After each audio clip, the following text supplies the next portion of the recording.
All right, one last week. It's the finals for Siege. I'm Curtis. This is Marshall. And we got white team for the finals, and we're already into the operator band phase. Oh, yes. So this is a quick one, but let's get right into it. Yeah, it looks like we're going to start off on Chalet, and this map, decent for EKU so far this season. They struggled a little bit, I believe, the last time that we saw them, but they did win the map, and now it's for all the marbles. So we will see as we get underway with our bands here at the start of the Division C Championship. Yeah, the championship it is, and we played this map last week, and we did win it out. So we'll see if we can do it again in the Dogapi and Blackbeard band to start us off. Yeah, pretty standard bands. Dope, Blackbeard on Chalet, pretty strong. And Valkyrie, another standard band, seeing out from the blue team. I'm not sure which team is which, actually. Yeah, they did not set it up this time. Label the teams. To be nice with us. Oh, but we'll see in a minute. Last band, Fenrir, again, pretty common on Chalet. Looks like blue team is going to be EKU. So EKU with the Blackbeard Valkyrie bands and Marion Tech with the Dogapi Fenrir band. Yeah, those are bands. I think we saw the exact same bands last week, but K-Bomb will get to play Grim this week for 2 weeks in a row. K-Bomb has been banned from using Grim, but these teams haven't seen each other, so this will definitely be a little bit of interesting to see if any film was really watched. Yeah, that's true. I don't believe these two teams have matched up yet, so fresh matchup for the grand final here. And yeah, again, unless these teams have done some film VOD review, there's a good chance that they go into this without knowing too much about their opponent, and we just see a fresh game of Siege play out here. Yeah.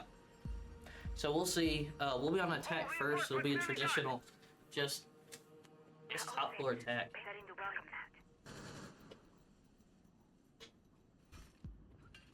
Yep, here on the Master defense, and again, Master for a while in comp, not really one of the preferred sides, usually the fourth in preference, and I still think that might be the case, but I know a lot of teams still enjoy Master, and I do think it's made a bit of a comeback lately, and we are going to see it first here from Marion Tech. 5 seconds to insertion. Yeah, it'll be interesting to see. We won every time on the top floor attack last round. I hope we can kind of keep that going this round.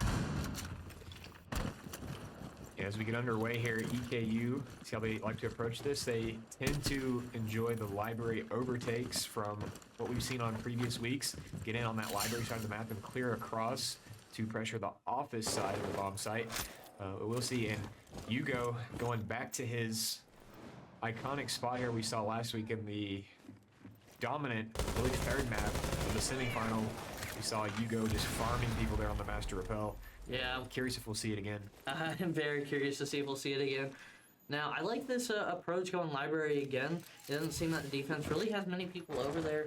But we'll see if Hugo and Raggy can kind of hold their own like they did last week as well. Yeah, gonna have to deal with this Frost who's playing on the mezzanine here. Gonna challenge library. They gotta figure out how to clear. It looks like Loki gonna be breach charging the case window to try to get a line of sight there onto the Frost, who is actually gonna have a shield covering. Might be a little tricky for them to clear this Frost if they're not ready with their utility, but we'll see what EKU can do onto Flux here, playing the top mezzanine position. Yeah, it's gonna be nice if the Ash can get rid of that, but Loki's gonna be down. I think he fell off the roof. You'd like to think that wasn't the case, but good chance that we did just see Loki take a tumble off the roof. Chalet, he is going to get revived. Still a 5v5, but a minute and a half gone, and EKU are not getting the ground that they probably would like here. Still outside library, not able to clear this Frost off of the mezzanine position. Actually, Flux is going to find Loki. Now it's Kiwi. Gonna take down Flux. And there goes that Frost. While Frost took out one, there comes the other with only a little bit of HP taken. And you go sitting on that window looking for a peek here. K-Mom takes out Kixie, and the Malusi goes down. Yeah, probably going to have down that Malusi as well. And now it's a 4v2 after a questionable start. Very slow. They do finally dislodge the Frost, and now it's been an EKU show as we're down to what's essentially a 4 versus 2 here with 50 seconds to go on the attack. Yeah, I think they're going to try to figure out where everybody is now. They know there's only 2 left. As Raggy goes down though. K-Bomb picks up the kill to finish off that one. Attackers recovered. And now it's the just diffuser. Austin and Meister. One solar and one library stairs. That could be a flank. Blue side. Plane's from going down Wamai. from Ash though. Gotta be careful from this Wamai. Attackers K-Bomb. activating the Gonna find the Jaeger playing solar, and now it's just Meister. And Kiwi's gonna find him.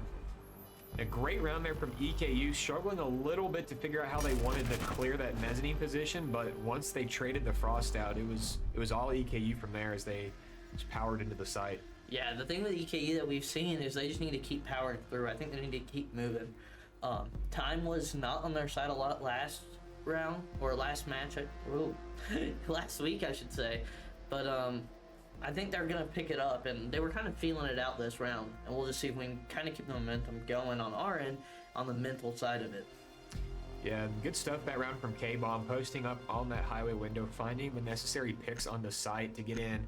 Actually a 3-piece from K-Bomb, and the trade with Kiwi there onto the frost, getting into the map. Just great stuff from those two, making the plays happen.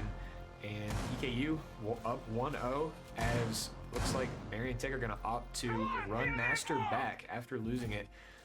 Interesting. We saw last week teams preferred to keep running back their preferred sites rather than hit the rotations. Looks like that's going to continue to be the trend here as again Marion Tech are going to run it back here on the Master defense. Yeah, I think that's one thing I actually like to see that EKU does, is they don't tend to sit here on a map they lose. When they end up losing maps, they move on. And it's kind of what we've seen from opposing teams. We saw it last week, we'll see it this week. It's just keep going until they win it. Well, last week we saw they never won that top 4. Objective is to locate a bomb and defuse it. So we'll see if they do the exact same thing again. Hugo might end up getting himself comfortable on the window again. EKU have demonstrated that they're willing to go for solar takes, but it looks like on the approach here they're gonna just do library again, which it ended up working out last time, although they were a little slow, but maybe they're more confident this time in dislodging this frost. But what they have to be careful for is I'm Just Bad. The Malusi there gonna be playing on the blue stairs. That's gonna be another factor here on this library clear that they'll have to deal with.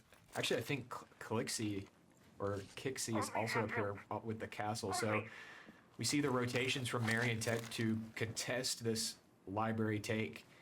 EKU gonna have to put in some more work this round thing when they get I out. think Kiwi's trying to see if there's a frost mat there. But K-Bomb's gonna be watching once again from outside, sitting on those 2 castle barricades I think he took out. Oh, Raggy's got another angle on it. Yeah, Raggy here on the K9 Repel, K-Bomb on the case window, and looks like Kiwi's just gonna take the initiative, walks right up onto Flux, takes out the frost. And Loki, victim of the frost mat. Big plays, but Kiwi seemingly unaware of Kixie there on the castle, challenging. But K-Bomb has the cut and refrags Kixie as he tries to Good angle from K-Bomb there to take out Kixie. Now, Hugo in a firefight, gets Meister down, it's a 4v2. Now Austin, and I'm Just Bad. I'm Just Bad's gonna take out Attackers have Loki. located a bomb. Yes, the Malusi of I'm Just Bad makes huge plays, comes up the blue stairs there like we noticed earlier, and is gonna find 2. That was the gap in EKU's attack, and I'm Just Bad capitalized, and now it's a 2v2 equalized. As both players are posted up on windows, they're gonna have to get into the building in the next 60 seconds and make some plays in this 2v2. Yeah, I think Hugo's gonna rotate around and try to help Raggy out a little bit. But that Malusi knows where they're coming from. Intel's been given though. They know where Malusi is.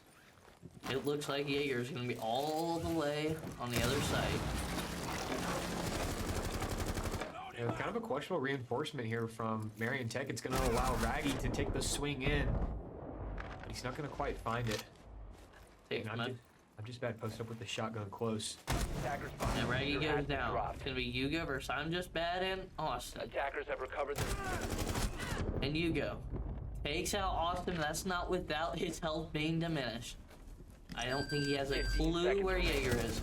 And he takes out Austin. Hugo with the 1v2 clutch with a flick would have taken him out.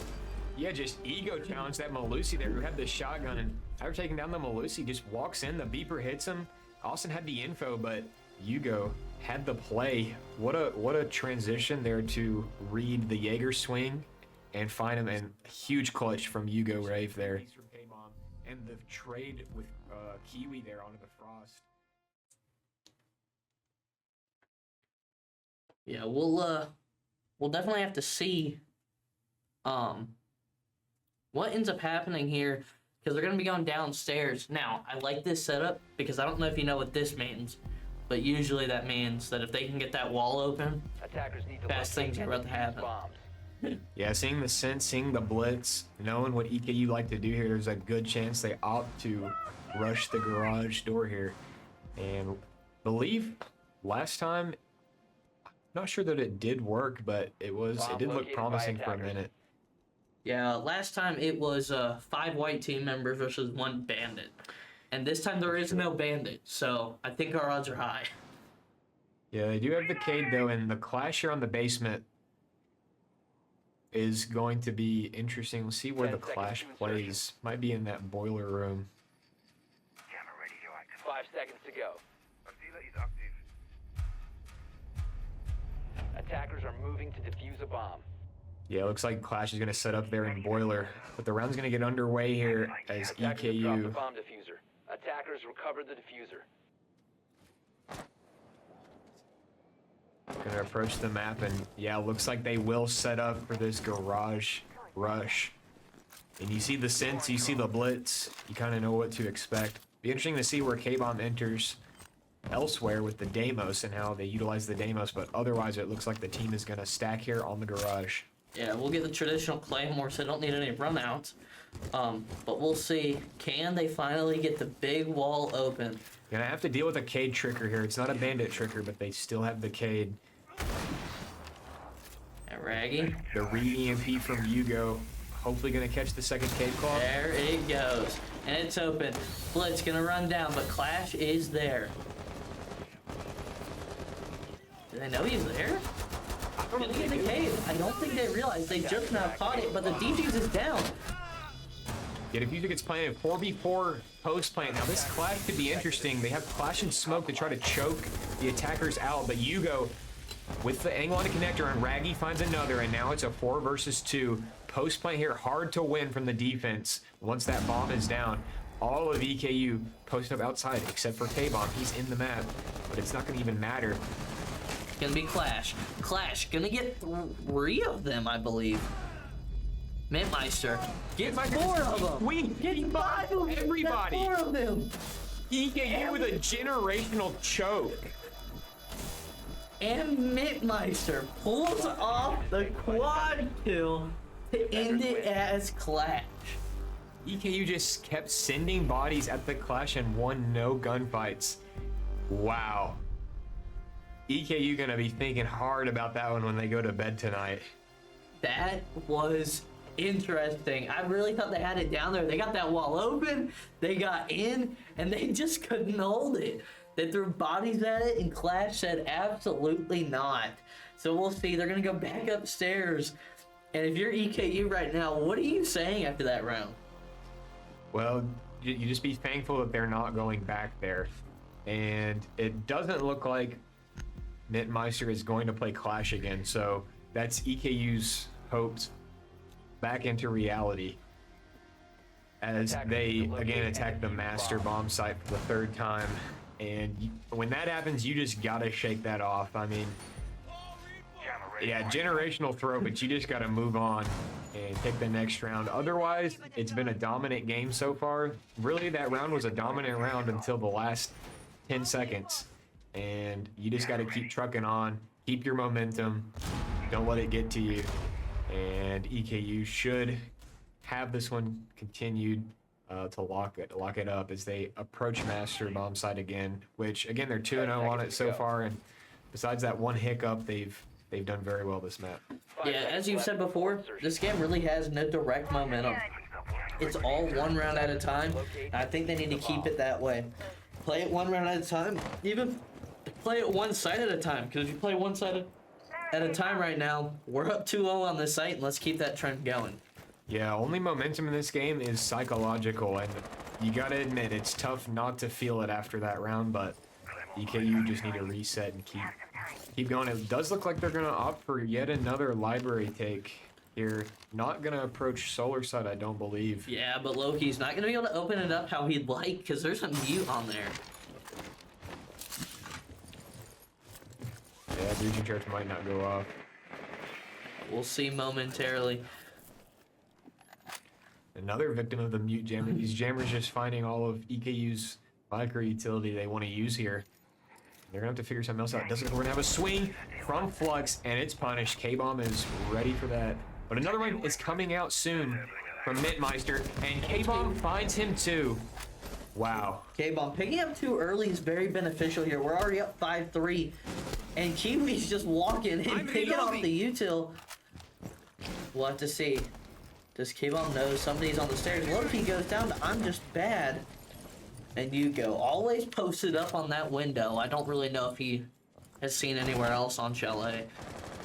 Yeah, again, though, this is the third round that somebody playing there on the blue stairs has caught EKU off guard. They're just not aware of this position until they start losing people to it. They had the controller they needed, but after I'm Just Bad made the play, he finds another one, and EKU's attack now is starting to look a little questionable as they let this Malusi pick two of their players. Yeah, we're back even, and Malusi, as you said, has kind of brought it back, but we'll have to see. There's nobody inside right now. And EKU's got just about 60 seconds, and Raggy takes down I'm Just Bad to bring it back 3-2. But in the HP battle, we're about even.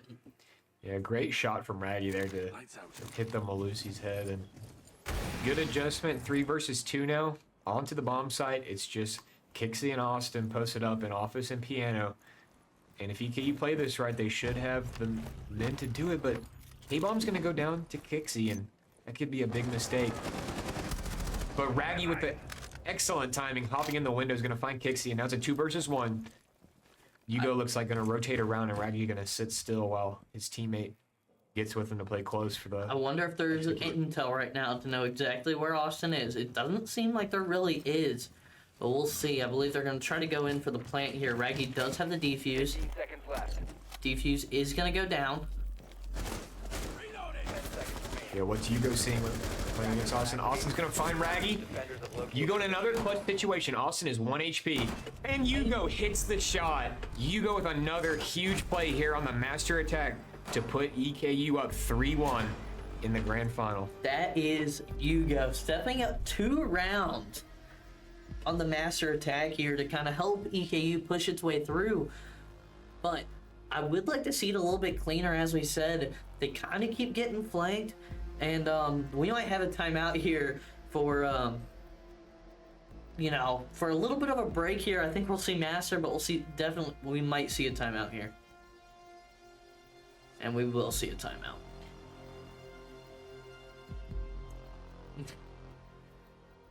Yeah, kind of odd here. Usually you request the timeout from the game. You don't get a pause, so I'm not really sure what's going on here.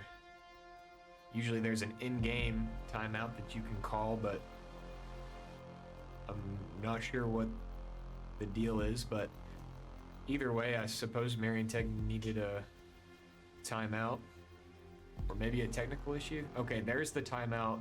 They're going to get some extra time because of the confusion, but I'm not gonna lie, it might not matter. EKU have truly dominated this game, with the exception of the fun that they had with Mintmeister on the clash there, which I believe those are Mintmeister's only kills thus far, was that full kill with the clash. But just for some context, though, for the stakes of this grand final, I believe after this semester, EKU White are gonna lose 2 of their players. Yugo is going to be moving states.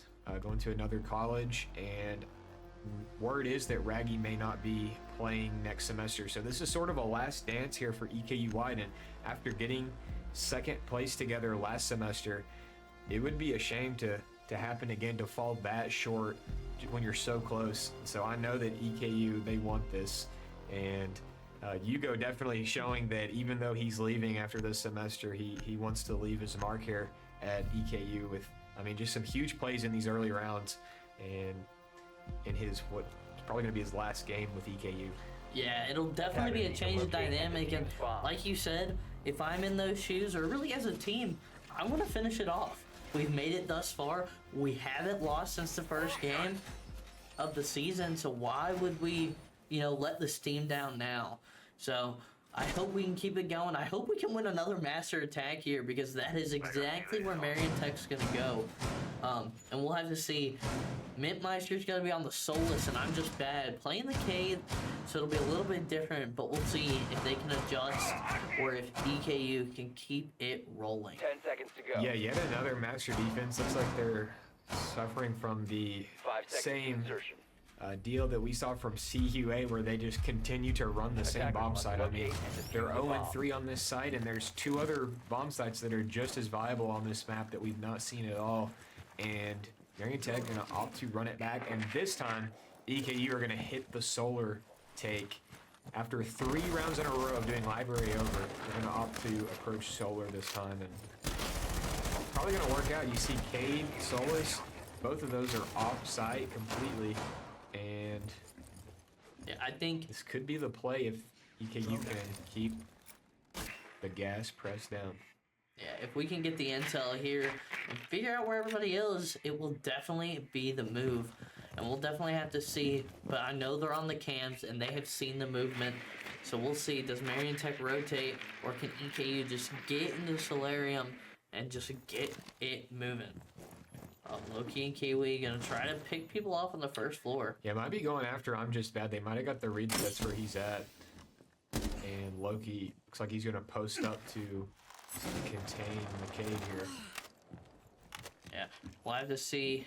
Kiwi might end up joining them, or they're all gonna rotate out. Oh, they just found the bomb sites. Well, the thing to remember here is, regardless of these people offside, they could use this to their advantage. Actually, Mintmeister gonna be flanking up West Main. He's gonna find Loki. That's huge. Big advantage there for When the Marion Tech. when the flank protection gets flanked, Nomad is down. Yeah, yet again, you see Nomad die to the flank, and Mintmeister gonna run out on Hugo there, playing that Master Repel. Finally gonna be punished there. Mintmeister with another, just carrying this round up, and now it's just Raggy in 1 versus 5. He's gonna find Austin, but that might just be a consolation kill here, as there's still 4 defenders to find. Yeah, Raggy definitely in a bad scenario here, but I think Raggy might try to pick up some kills here, or Raggy's gonna get ran out on by Mintmeister. Mintmeister picks up another quad kill.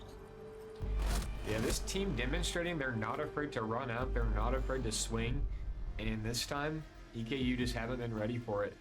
We saw a lot of those early rounds, EKU punishing those swings, punishing that aggression, being patient, but they weren't ready to make that same play there on the solar approach to the master bomb site.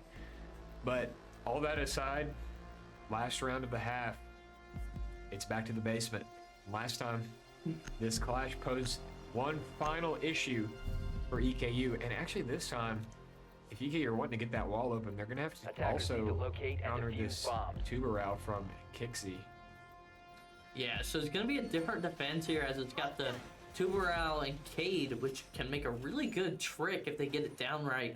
And then obviously, like you mentioned, Mintmeister, the one, the only. He's kind of been a menace to EKU, especially after the first basement round and this past round. But Kiwi gonna opt for the Capitale instead of the Nomad. So I wonder how they're going to use that, if they're going to try to prevent the tricking by just putting a little bit of fire at the toes, or if that's going to be the anti-clash 10 seconds mechanic. left for more insertion. They could end up going for a 5 boiler seconds to go. side take here. It does look like they have 2 drones prepped in the big garage side, so I believe Attackers EKU are going to objective opt locate a for the bomb and opposite defuse it. side. Yeah, with these spawn points, they're definitely going to clear big garage over to boiler. But the problem is, this is where the clash is supposed to shine, on this boiler extension, and actually clash coming all the way into big garage. That could be a mistake, but we'll see if EKU can punish that. They could cut the clash off on the bunker door, or on the trench door, if they can get to it. Yeah, Marion is not playing anybody on the first floor. Everybody's in basement. So we'll see what, K-Bomb can do here and what K-Bomb's up to.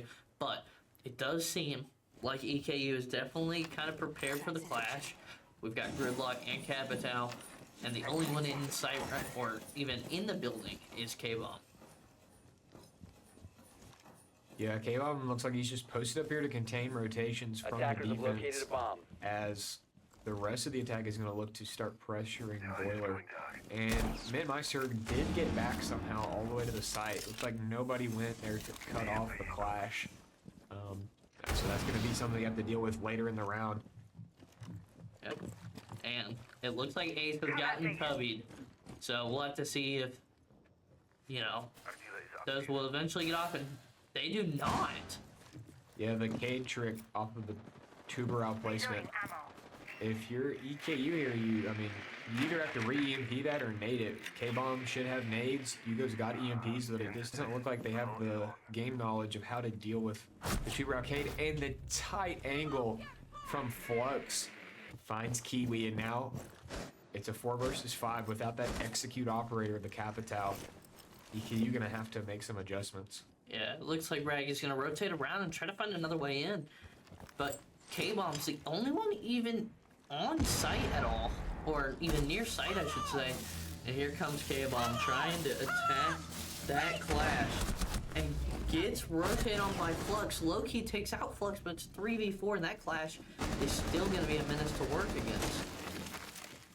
Yep. Clash going to continue to be a problem for EKU. They're not going to have a sure way to deal with it unless they can Attackers drop the diffuser. punish a mistake. And here comes a flank from I'm Just Bad. Hugo takes out Austin, though. It's going to be a 3v3. Here comes I'm Just Bad. Another one for Hugo, and suddenly it's doable for EKU. 3 versus 2. One of these is the Clash. The Clash is going to drop the shield, start swinging now. And Mitmeister takes out Raggy.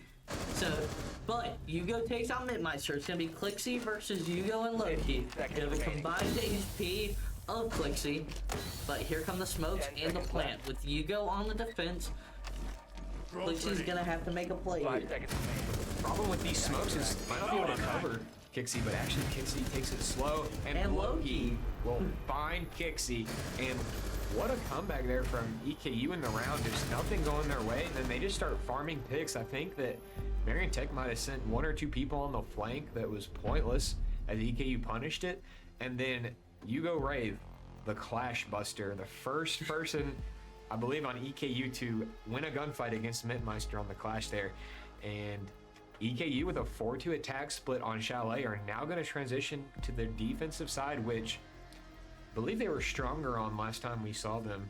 So uphill battle perhaps here for Marion Tech, unless they just have the best attacks that you've ever seen. And looks like they're going to continue on their attacks with the same playstyle, the aggression. We see Blitz and Finka coming Attackers out need to locate and defuse for their bombs. attacks. So Marion Tech seem to be based in that aggressive play style all across the board here. Yeah, but here's the difference. EKU will not go upstairs. We will start on the first floor for the EKU defense, which honestly, I think since I've been casting, they're the only team I see to the first floor. Every other team will start on Master, but EKU will play this a little bit differently. Some people will play upstairs to obviously hold and protect from anybody upstairs, but we've always played it well. 10 seconds remaining. Yeah, most competitive teams, they play this bar bomb side. It 5 just appears a seconds to lot of insertion. these, at least Division C ECAC teams, just prefer Attackers' to objective is to stick locate bomb to and defuse it. ranked, I suppose, and play Master and Garage. But Master and Garage are good, but bar especially is really strong, and Kitchen is still pretty good. As, yeah, EKU are going to now play a bomb side we've not seen yet, and we will see what Marion Tech cook up on their attack here. Usually you see a Blitz rush the stock player, but EKU doing a good job of setting people up to protect this. EKU always kind of setting it up to prepare for it. They've been droned out, but here comes that blitz. I saw them at that clash, or at the castle, I should say. Sorry. And Raggy and K-Bomb are gonna have to figure out how they're gonna go about it, while Raggy loses his Azami. Yeah, Mitmeister gonna start rushing up the Ivy hallway here. And just back K-Bomb finds 2 though. He punishes this fast Ivy push. Blitz and Asher down. And yeah, that just really bad push there from Marion Tech. Gets punished. Yeah, Raggy goes down, but Flux picks up 2 to get it even, while Loki then takes out Flux. That was just losing the situational awareness in the res. But Loki's got it back. They're at 3-2, and he's the only one on second floor, and I think he's just going to rotate down and get out of dodge. Yeah, the revive ends up actually costing EKU rather than helping them, and Loki's back upstairs, takes a lot of health off Pixie. Loki ends up taking down Austin, but Pixie takes out Loki. I think that's a fair trade there. yeah, now it's a 2 versus 1 against Kixie, and as long as Kiwi and Yugo know how to play off of each other here, this should be a pretty free win. Although they've given Marion Tech some opportunities to bring it back, still should be holding tight here in the 2 versus 1. A minute left though, Kixie with plenty of time to decide their approach. Looks like they're gonna walk toward the library hatch, but this is a death wish. They try to drop that. I don't know what kind of intel they've got, but we'll definitely have to see. They're gonna be going down the stairs, still right into Mira and Kiwi's line of sight. Yeah, interestingly, no pre-made holes there for Kiwi to punish him, other than also slips past Yugo, and now he's inside of this bar door. But this should be a choke point here as EKU. We should be swinging together. Looks like Kixie's gone in, and Yugo does win what kind of was an isolated 1v1. I'm not sure if Kiwi was able to help there or not, where Kiwi was positioned, but Yugo has shown this entire map that he can take matters into his own hands, and he finds Kixie there, secures the round, and EKU take their first defense of the half. Yeah, I'm not used to this from Yugo. Usually I see Yugo on a window just picking off 1 or 2 guys all the time.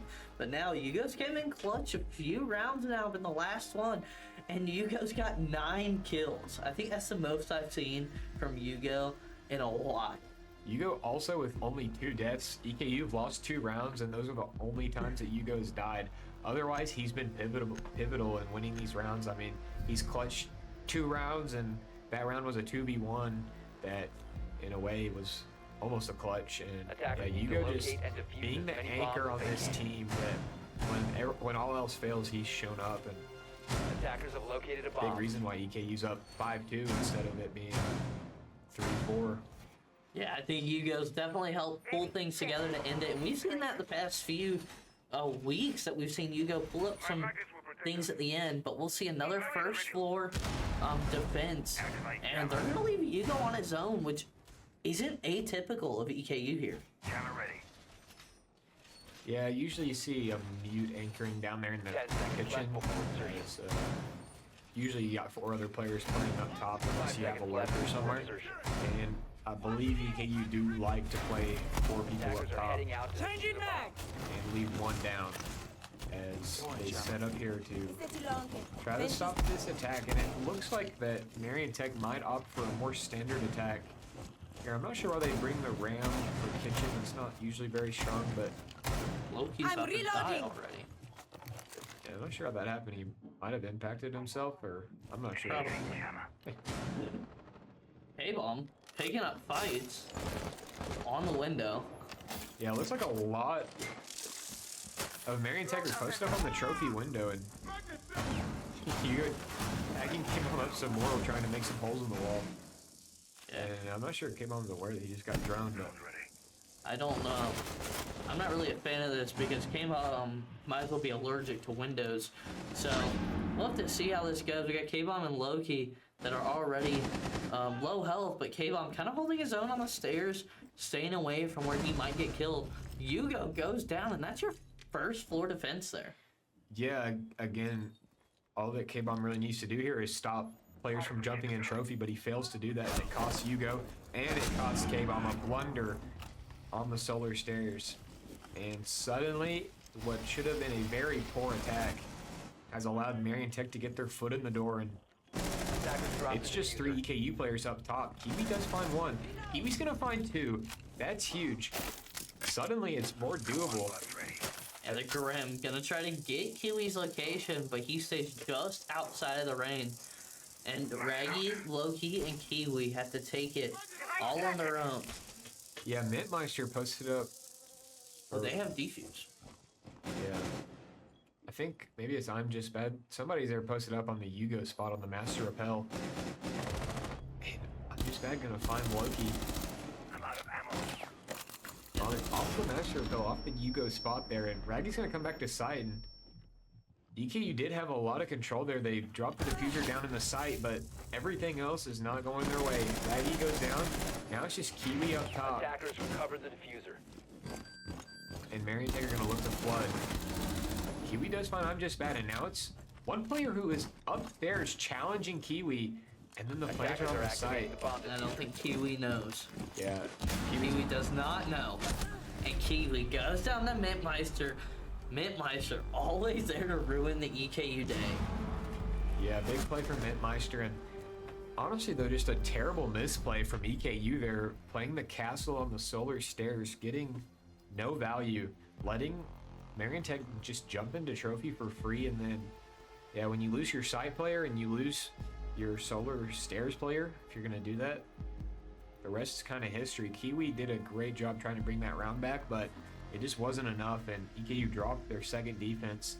Now we're gonna see them go down to the basement, the garage, and attempt to keep moving forward and hopefully not allow Marientech to get any kind of run going on them. Yeah. Even though we said there's really no direct momentum in the game, psychological momentum, Defenders, protect your bombs. we don't want to get that to move on the Marion side. But we're going to play what seems to be a little bit of a more traditional basement. I don't see a clash on our end, but we've got a tubular out, and we've got a Cade, and we'll see if they can trick it up.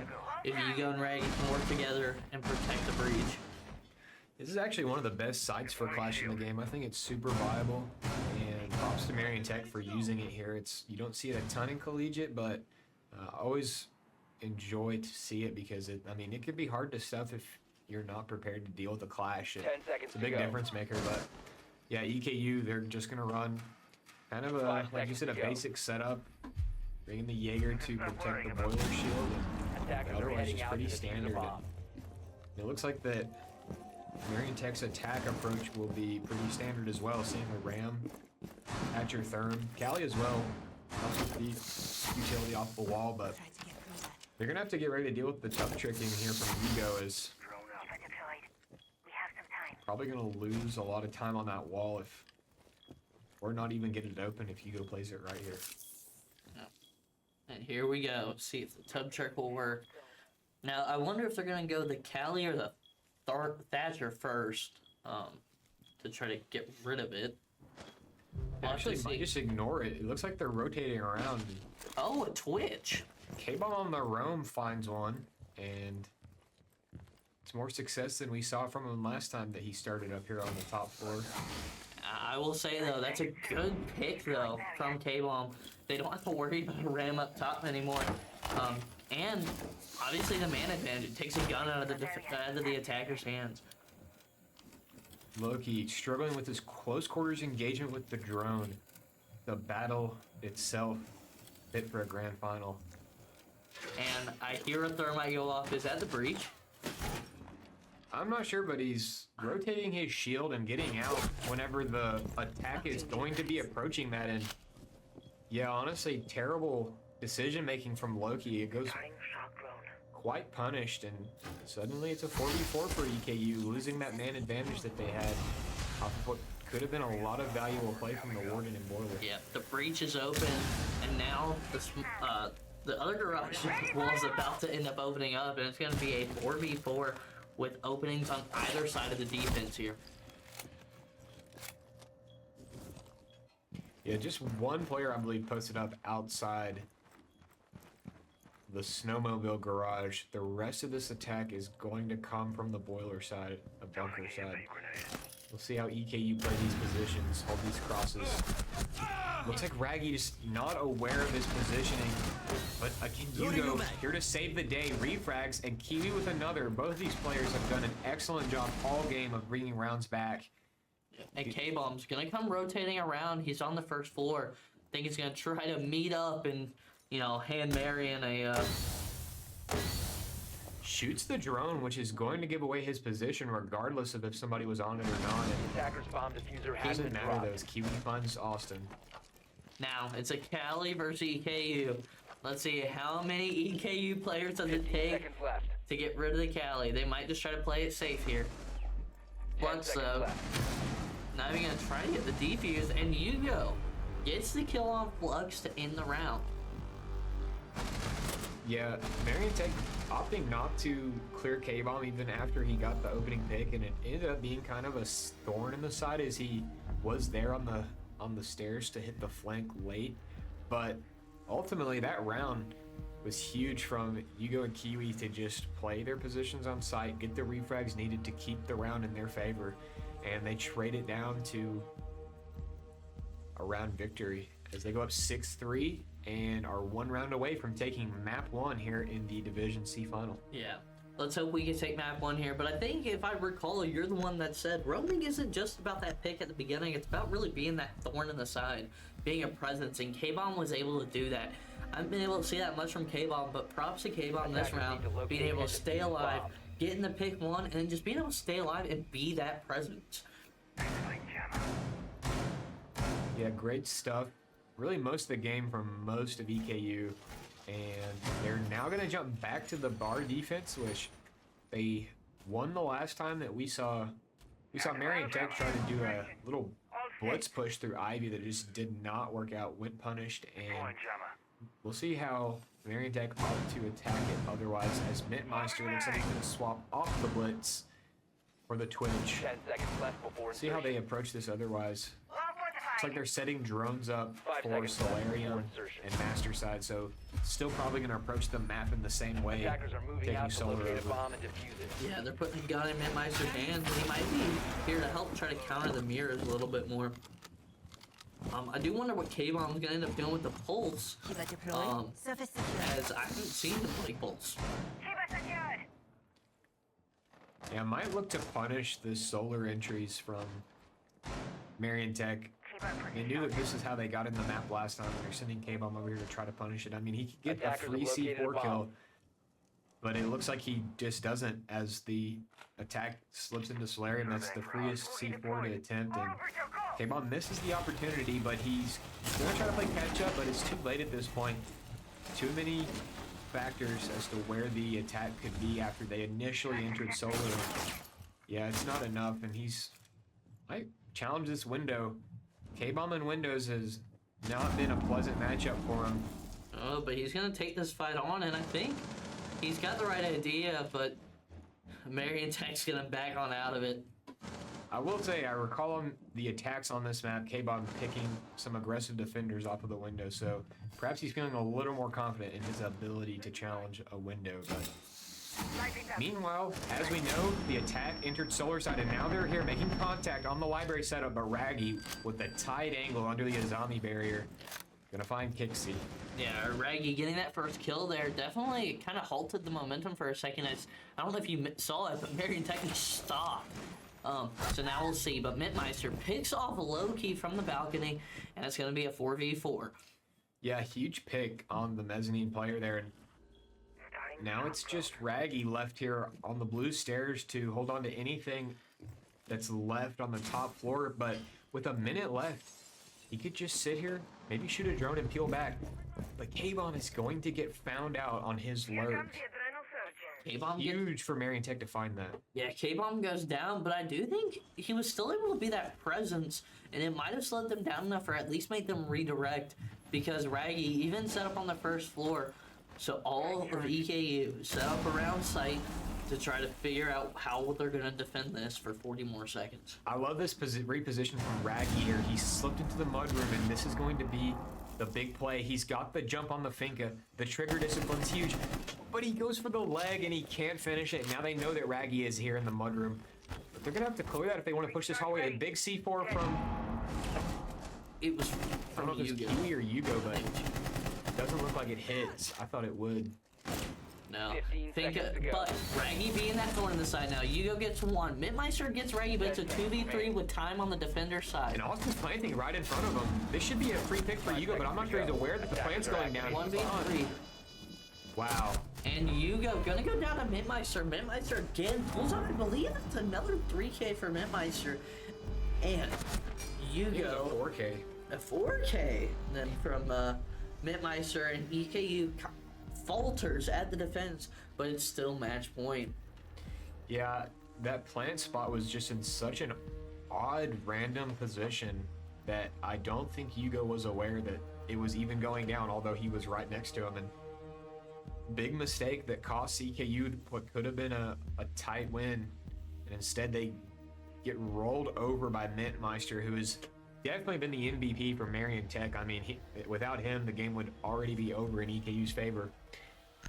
And now EKU gonna opt to run bar back, so putting a lot of faith in their bar here to try to close the game out by running it back. Attackers need to locate. Yeah, they're gonna run it and back, bomb. and K-Bomb gonna play the Warden this time. I don't Attackers really have know discovered what the he's location of a anticipating, bomb. but you never know with EKU how they're gonna play it, if it'll work out or if it will not. So we'll have to see how this round goes as EKU playing their traditional operators, except for that Warden outlier.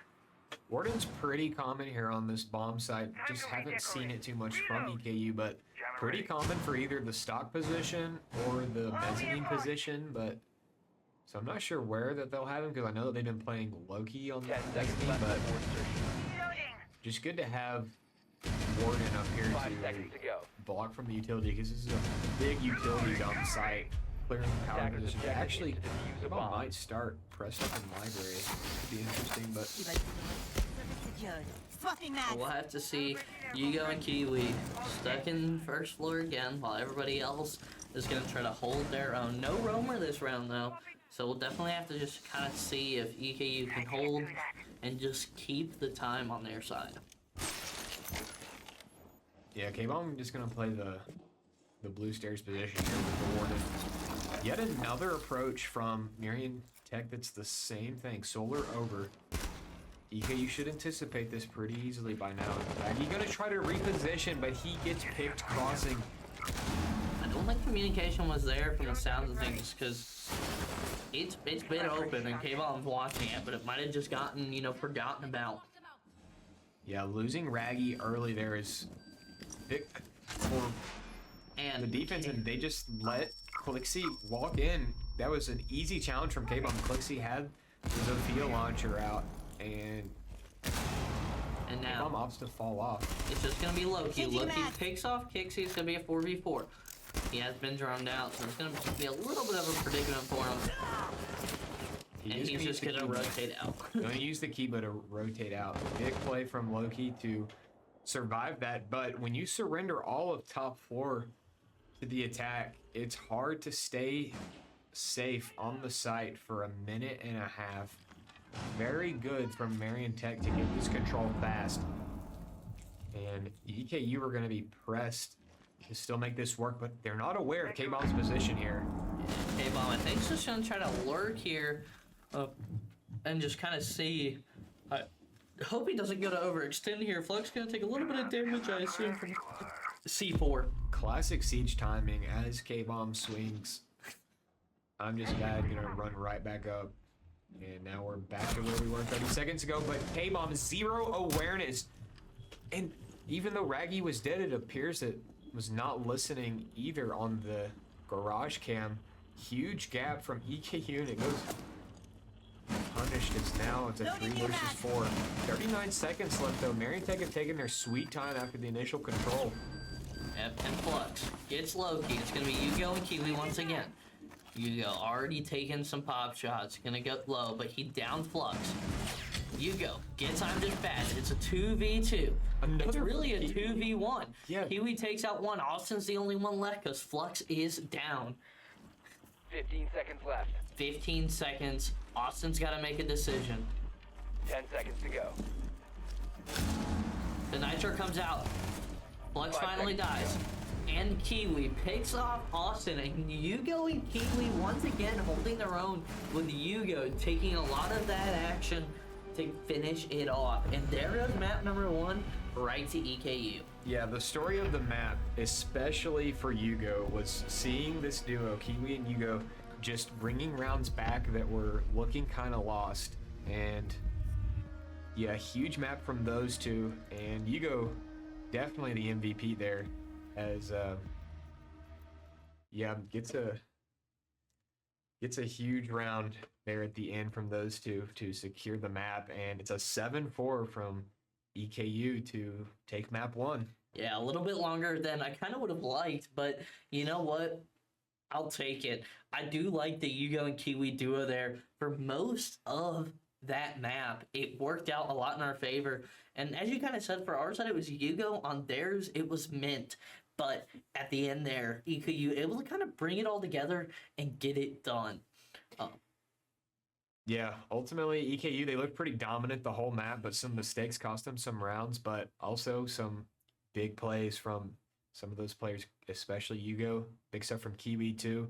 It's what saved a lot of other rounds. So ended up balancing out in a 7-4, 1-0 start to the grand final. Can't ask for much more if you're EKU. And I believe after a short break, we'll get back into map 2, which I think is going to be Cafe. Yep, we're gonna do Cafe after a 5-minute. So let's we'll be back. See you on Cafe.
Into it we go. Still no named teams, but we're gonna go right into Cafe, and we'll just have to see how we go about it after that map 1 win.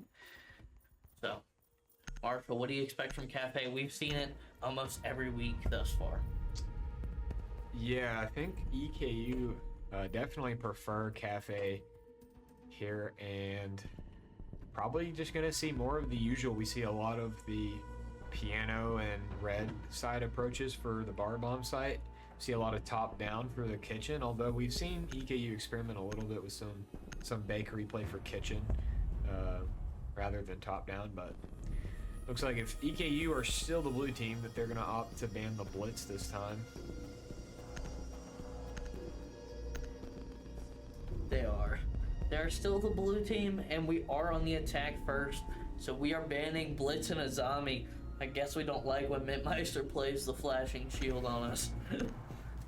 Yeah, kind of those, I think, are Mintmeister's operators there. He played a lot on Chalet, but regardless, there's still bans that make sense for Cafe. And Finmir coming out, again, same bans, Doke Finn from Marion Tech. Pretty standard stuff. Yeah, we'll definitely have to see how EKU goes about this after the map 1 win. And we're going to start with Cocktail and Bar to lead us off here on the 3rd floor of Cafe. Yeah, again, these teams just prefer the top and the bottom on these two maps, I suppose. And going to see Bar come out first from Marion Tech. And note that EKU do love, again, their red and cigar piano approaches, so likely going to see that again. We'll see this time if they have any issues. They're historically really strong on those attacks against these Division C teams, so Bomb located we'll by see attackers. if Marion Tech can present something new for them to figure out. We'll say so far their attacks have been very strong. They had a 4-2 half on Chalet, and historically, EKU White has struggled a little bit on their attacks, but how strong they've looked so 10 far. seconds to go. Cafe might be pretty exciting. Yeah, one thing you mentioned is strong attacks. What I noticed with strong attacks for the most part, honestly, was the teamwork with them. Even when people went down, they kind of kept it going, or they adapted to it. They've been adaptable as a team, not just the individuals themselves. That's what I'd like to see in these finals. Usually, we see them all kind of clump up, and when one goes down, the other, 3 more go down. But this time, they've all been adaptable as a team, able to move around and just work around what they're given. And I almost get a sense there was some sort of film of, hey, this is the general idea, because they're able to adapt to what, Marion's really throwing at them. But we'll have to see, as it's very traditional what we're going to see this first round, and I think we're going to get another feel out round from EKU. Ready to breach. Yep, EKU getting set up here for this side. Loki losing a lot of his health. He's going to die to the white flank there. Again, Nomad dies to the flank, but that one's a little less on the fact that he was Nomad as got flanked from even the exterior, but again, it's a failure on EKU's part to have somebody watching that drone perhaps, and Loki gets punished fast, and you have to expect this if you're EKU from Marion Tech. They've been aggressive all game. This aggression is probably going to continue. Yeah, the aggression from Marion is what has kind of kept some of these rounds very close, and it's once again seen again. And it is really funny when Nomad gets taken out by the flank, because that's your flank protection gone. Now Loki's gonna have to sit out, see what's going on, probably watch the drones every once in a while, and just try to help his team get through this with just some communication. And Ash gonna use a charge now to take out a Mira, as the util should be. Yeah, good util usage. If that did actually destroy the merit, didn't it? Oh, we can't see. They're taking fire. I hope it did. Kiwi's gonna find Mintmeister deep in the site as he goes to this classic spot we've seen Kiwi play quite a bit on the cocktail repel, and K-Bomb finds another. Huge stuff from EKU to bring the round back after losing Loki early. It's now a 4 versus 3. Kiwi is a spit away from dying though, and Raggy takes. I'm just bad, so it's gonna be Kiwi up against this Legion. Oh, Death Trap. Yeah, gonna swing it on 2 players. He finds one and he finds both. Somehow, Kiwi just... he just goes full cowboy, swings in, and Kiwi, wins the gun. I also think Wow. Kiwi was even lower with that Legion goo. I'm actually surprised he was able to survive, but Kiwi swings on in on a sliver of health, able to pull it together and get it done. That double to end it. Kiwi picked off 3, Raggy with 1, and K-Bomb pulled off the Mira. So what we'll see again is going to be another bar take. As Marshall mentioned, they just go the same place, top and bottom. And so we're going to stay at the top and no operator changes from the looks of things. Yeah, again, for some reason they do Attackers just need to want locate to and stick. defuse the bomb. Perhaps it's because they want to stick to what they know. They're not going to rotate the bomb site. They're just going to keep trying bar. And maybe they think that there was one big thing that they can fix. Not sure, but EKU's bar attacks have been stellar all season, I Attackers believe. have discovered the location of a bomb. Perhaps we'll get another example of why. I think EKU picked Cafe. I'm not 100% on that, but I believe EKU picked this map considering how well they've been doing on it. Yeah, I know for certain last week 10 we seconds to won insertion. 90%, if not every single 5 round seconds to insertion. that the other team played bar, and we're just gonna keep at it. If they're gonna go bar, we'll take it. I think the only operator change I noticed is Mintmeister going Jaeger here. I think that's gonna be to protect his Mira. It can, get those ash charges and just try to prevent those, and we'll see if EKU notice that, because Yugo is the Twitch and can take those out. Yeah, the Ash charges disrupting those mirror spots last round was big for EKU, and you're right, Mintmeister probably trying to counter that, so we'll see if EKU are ready to burn utility to get at those mirrors, but also seeing the Twitch from Vivo. I don't recall if we played Twitch last round or not, but you see the Twitch, and there's a Goyo to pop, so plenty of stuff for the Twitch to work with here. Goyos, Miras, and Legions, and Jaegers. Yeah, we'll definitely have to see. And here comes the Twitch, and you guys can probably gonna pop some util here. Just get rid of what he can, and just make the moves. Now we see no Mira. I think where the Mira was last time, but we'll see. Yeah, I hope you guys can just toss a Twitch drone on there and zap it, but Well, he just killed a friendly drone too, so. perhaps not. He has another Twitch drone in his pocket, but Oh, it's muted. I doubt there's a meat jammer on the bulletproof, but we'll see. Oh, looks it's like impede. there's a Shiko player that EKU are gonna have to deal with, and a little slow here, but it does look like K-Bomb has got into Cigar. Yeah. Kiwi goes down on the window to Mintmeister, and I don't think Twitch was able to get any of those Jaegers off that he wanted to get off. We're about to see. Yeah, perhaps not, but it looks like the Miram, did it get popped? No. No. From the looks of things, Ash is not going to be able to use the ability effectively. K-Bomb's going to be stranded and try to rotate around. He can't get that Mira as the Jaeger is there, and it's going to be Raggy, K-Bomb together to try to figure out what they're going to do now. Very slow round from EKU in this Shiko player. He's looking at the hatch though. Is he gonna be aware? Attackers drop He is in a huge double from I'm just bad to find 2 here. Goes unpunished here on the Shiko spot, and wow. Big play that just swung the round heavily. Very close. Yeah, Loki's going to swing on in. Obviously makes a ton of noise, but Mintmeister picks off Loki. It's going to be 15 seconds to Yugo. go. Flux, Austin, and Mintmeister are going to figure out how they're going to take on 10 Yugo. seconds remaining. So 1 versus 3 and 3-way crossfire just rips out. And not much Yugo can do. And good round from Marion Tech, good adjustments, and we have a tied game here on Cafe.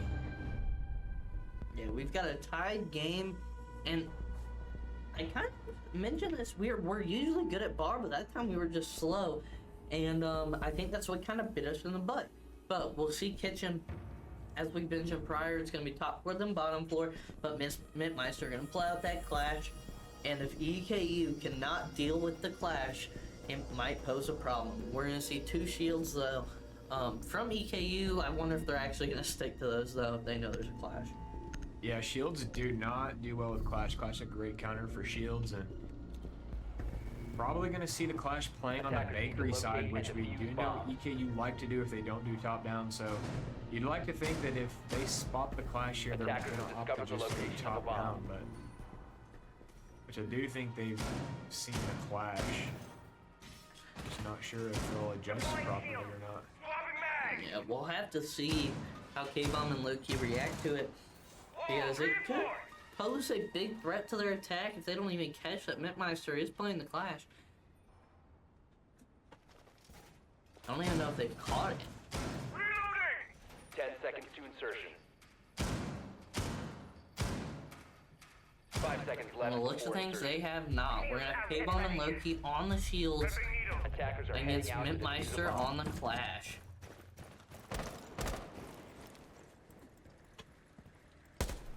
Yeah, perhaps EKU are confident in their attack here to just pressure the clash immediately here, head on.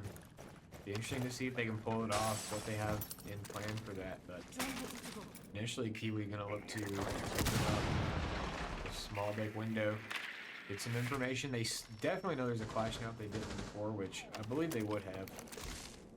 And with the clash over here, though, this kind of opens Bakery up to be pressured by the Montaigne. Oh, a good nomad, but it's gonna be taken out. Yeah, just gonna immediately get shot by players down the red hall. Not the best for longevity there. Now the clash gonna rotate around Bakery side, and EKU, they gotta figure out this puzzle of how to deal with the clash in these positions that are being played by Marion Tech here to support. Yeah, I think K-Bomb's already in reception though. K-Bomb might be trying to make some moves. He's on the drone trying to get that intel, but he's inside. Gonna be seeing what's going on. There's nobody upstairs. Obviously, I think EKU has found that out, but we'll have to see. K-Bomb, I'm trying to figure out how he's gonna go about it. He just uses the frag to get rid of the castle and opens up red. Yeah, rotations here from EKU are good to not try to take the Bakery side head on, but when you're on this side of the map, it's hard to get control when you don't have the top floor control. And yeah, EKU are going to be pressed to make this work. Kixie finds one, and now he's prone under the window. Is Kiwi going to hop on this? And he is, but Kixie already was up and moving to get it done. Now it's gonna be K-Bomb, Raggy, and Loki to pull this off. Yeah, now they're hitting a third rotation as they approach the freezer side. K-Bomb keeps pressing though and finds Kixie in a little gap as I'm Just Bad does not find the refrag there, and EKU now 3 versus 4, but they're gonna have to somehow get into sight amidst crossfires and this player on the red stairs. Yeah, Loki already taking some damage. From I believe it was the clash, and it's gonna be K-Bomb and Raggy trying to support the Monty here. Reloading! Yeah, just not much EKU are gonna be able to do. They're just gonna walk at this clash, walk the other defenders. Raggy does find one of those defenders, but Lux on this roam takes 15 K-Bomb on the seconds stairs.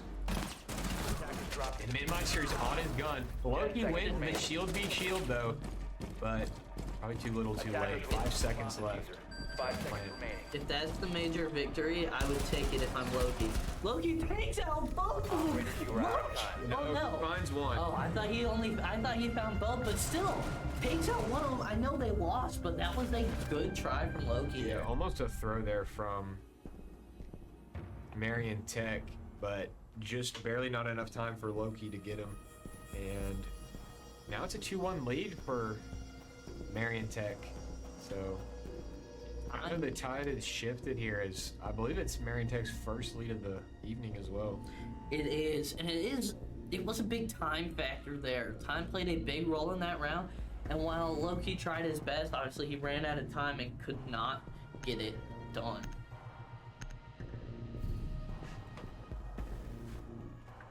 And we're going to see Fireplace and Reading. I think this is the first opponent EKU's played that doesn't just play top and bottom here. Yeah, this is the first time that Defenders, Marion protect Tech your at bombs least from has being gone used through a by bomb attackers. site outside of their two preferred. As they're forced to, they won the top, they won the bottom, and neither of those are going to be unlocked this round. They're going to have to play Attackers one of have these located a bomb. middle bomb sites. They're going to opt to do reading, and we will get a peek at what EKU want to do for their reading approach here. Spotting the Ram, Ace probably going to be a pretty standard clear of top floor to get pressure above the site. Yeah. Well, something that I'm seeing from 10 seconds to go. Marion Tech that usually you see from EKU is Marion Tech really isn't upstairs. They're just going to leave that castle and the Jaeger on their own, leave a majority downstairs, and even I'm Just Bad is going to be completely off site. So I'm kind of interested to see how this goes, if EKU is going to be able to clear it all, if they can clear it quick enough to get what they want done. And they may opt to just ignore parts of this, but looks like they're going to head straight to the top floor where it's just Flux and Nitmeister posted up. And we'll see how fast EKU can move on that, not allow anybody else. He's hitting Interesting. Flex's toes. Interesting angle, yeah. He pops the slit in the barricade and tickles some toes onto Flux early in the round. Yeah, there goes a Doc stem already used up. And Nitmeister goes down to Loki through the window, just standing there. And the Ram already getting some work done, making some angles, and Flux takes out Loki. So it's gonna be Flux on third floor, and I'm Just Bad rotated up to assist. Now that Nitmeister is down. They've got the intel, they're figuring out where everybody is. K-Bomb's going in, trying to make some plays. Yeah, all night, Marion Tech has demonstrated that they will swing windows. They will swing you.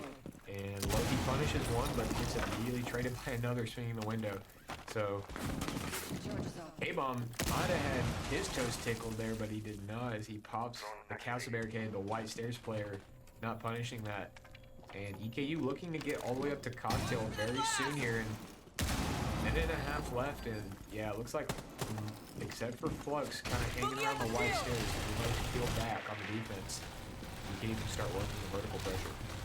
Yeah, EKU's got a minute to do this, and I think they will try to do their best to push them off. Yugo trying to track somebody down and get the pick and try to probably put the numbers back in EKU's favor. But as you said, everybody's kind of peeled back. K-Bomb taking some hits from below, but I don't think there's any consistent pressure that EKU's been able to put from above. Yeah, I believe that they could probably kill one or two of these players, but you don't necessarily have to get these kills as long as you open up the right angle. You just gotta get people back to push the plant down on the pillar door, which it looks like Raggy's posted up here. Gonna open up the reading wall for additional pressure, but likely gonna see Raggy end up planting the bomb soon. He doesn't overstay his welcome, which he does. He gets picked moving across his own angles, hold work both ways, and I'm not sure at all what is going through the comms for EKU, as I think 3 of them just died to the same player. Yeah, and Yugo tries to, pull off what he can, but he's got a good one in his foot, and he's about 3 HP, and the Marion Tech pulls it through. That's another defensive round, or attacker round, I should say, that EKU hasn't been able to kind of pull it through like they usually do. Yeah, just getting punished there at the end off of a big blunder, and it's a 1-3 deficit, and it's been a while since we've seen EKU white down this much on a map, and definitely swinging in Marion Tech's favor, their control of the map, and EKU really need to find something in these last 2 rounds to get out of there with, as they've been struggling a lot on these attacks. They need to start punishing this aggression and being strong in the late round. Not seeing them do that thus far. And they're down 1-3. Defenders, protect your bombs Yeah, from being defused it's by 1-3, and we're gonna see third floor once again. And I hope EKU can pull it off. You can stop worrying about grenades now. So we'll see it. Yugo's gonna bring back that Twitch and hopefully can use it better against the utility here. And K-Bomb with the Ash to take out those mirrors, presumably. But We're gonna see a Malusi this round, a Goyo, and what I'm seeing from Marion Tech right now is time killers. 10 seconds remaining. Yeah, bringing the Goyo, bringing the Malusi, looking to slow it down and stall. And first round, I think EKU handled this attack pretty well, but the second round, they had some trouble, especially with I'm Just Bad playing the Shaiko position, and gonna have to make some adjustments if they want to take a second attack here. As you know, so far that's the only one they found success on, and it looks like they're gonna continue their same approach, opening up. K-Bomb looks like he really loves covering this angle. He loves the exact same angle, and he's gonna try to see if that mirror's just sitting back there, because I don't know if you noticed it, but the angle the mirror is actually holding is the mirror is inside that back wall and bathroom and freezer, and so he can't really pop it directly without going in. So he's just trying to see if he can get the pop there, but everybody's gonna still be on the outside, but K-Bomb's trying to pick off who he can. Yeah, you were gonna pop that ADS, and it might have been the ADS that stopped the Ash charge last time. Kind of a poor spot. Kiwi, if he was looking just a little further, could have found a free pick there. And actually, he's got one, but he doesn't challenge it. I think he wins this if he does challenge it. And the timing now, the defender has slipped back a little bit out of the sights of Kiwi, but. And Flux takes out K-Bomb. There's your Mira. You know, your mirror defense going down, and you guys are going to be the only one that can take out mirrors from now on. Kiwi might get rushed out on here, but they've got the intel. Jaeger's been spotted. Yeah, 4v5 now, and K-Bomb's usually their space taker here, so they're gonna need to look to have somebody else take that space on the piano cocktail side of the map. Otherwise, they're gonna start stalling for time. So a little over a minute left, and everybody on EKU is still outside the map. Yeah, nobody has made the moves inside. And Kiwi is looking at ghost players that are no longer there, and Pixie takes out Kiwi, but Yugo refrags it, but we're down 3-4. And as we said prior, the defense can now throw an extra body at it because they're up one. So, Yugo gonna try to take it and bring it into piano. Cigar gonna be the push, it seems, from Yugo, but Yugo's gonna draw it out. And Loki and Raggy are still both outside. Raggy hops in the red stairs hatch while Loki stays outside, and we'll see if Raggy can get anything done. Yugo takes out I'm Just Bad, but Midmeister gets Raggy, and Yugo gonna be on his. He's gonna be on his own right now. Loki gonna be taken out. It's gonna be Yugo against all of Marion Tech. 15 seconds 3 left remaining. for Marion Tech. Austin, Flux, and Mintmeister. He's going to be pushing Mintmeister right now, but the intel is out, and Mintmeister picks up the kill on Yugo. Yeah, EKU getting ripped apart here on another bar attack. Nothing going their way, getting C4'd off of windows, losing, I believe, just some gunfights, and yeah, timeout coming out from EKU. They're going to try to slow down this steam train that is Marion Tech on Cafe, and yeah, perhaps EKU's pick with Chalet and Cafe was Marion Tech's, because it looks like that's the way that control of these maps are going. Yeah, what I'm saying right now is exactly what you said, is this is Marion Tech's map, because from the looks of things, just in comparison, they seem a lot more comfortable on this map. They're able to get things done, they're holding a lot more, but they're taking gunfights they know they can take. And I know on Chalet, we didn't really see a lot of the runouts. We saw some of those in the latter defender rounds, but we haven't really been able to see that. We weren't able to see that most of the last map. So we'll see if they can kind of keep it up here, and if we can see it again. But what I'm saying is a first floor, and what looks like is going to be another Monty push from Loki. But I don't see the K-Bomb on the Blackbeards. We'll have to see what the adjustment's like. But I don't know if you noticed it, but so many traps. Yeah, if I'm EKU here, I just go top Attackers down, need to locate and because defuse as many bombs this as they clash can. is just going to keep stuffing them on this site. And last round they kind of brought it back toward the end, but just wasn't going to work out. And maybe they think that with this Capital they can punish this clash, and they're going to look to take the defense head on, but like you said, I believe that Marion Tech have rotated some of these operators for a lot of traps. So EKU gonna have to be very much on guard if they're going to dodge the traps and take care of the clash.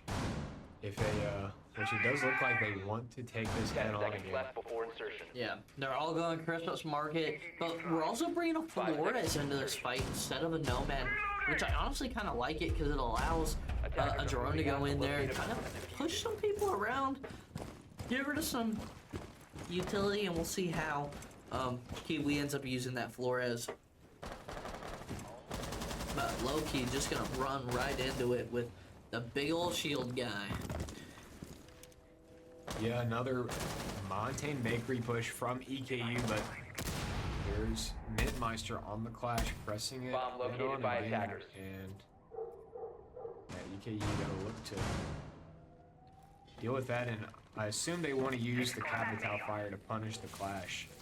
Yeah, that's my assumption is really the only two things they could use against the Clash right now are Yugo just to stop the shocks, or they can use K-Bomb. Kiwi even, you know, momentarily, but not going to be the same effect here. Loki just going to be the wall right now, and Mintmeister going to have his own battles. I think Loki's on his own. They've rotated the Clash out of Bakery right now, and here comes the Clash. Back at it. K-Bomb, Yugo, and Loki going to try to handle Mintmeister. They pushed Mintmeister back into sight. I wonder what K-Bomb's going to do. Oh, there comes the fire. Yeah, gonna try to keep the clash back in kitchen with that Capital Fire, but Not far not enough. gonna stop Oh, there's the EMP. sticking me in the face there. But yeah, EMP comes out, and now You've gotta EKU can move. take some space. But yeah, they've gotta keep pressing, or this is gonna be a lot of utility for nothing. Yeah, so Flash back at the shocking, and Loki's gonna be taking the damage from it because shields do have the amplified damage from Clash. And here comes another fire. Oh, I'm just bad. Takes out Yugo through the hole in the wall for into service. Yeah, this EKU attack just stalling big time. I mean, you may not need too much time if you're going direct here, but they have to figure out how to dislodge some of these defenders. And here's the prep vert that we talked about last week that you just you have to deal with it if you go Bakery. And not only are EKU struggling to deal with the clash, but they're not dealing with that vert.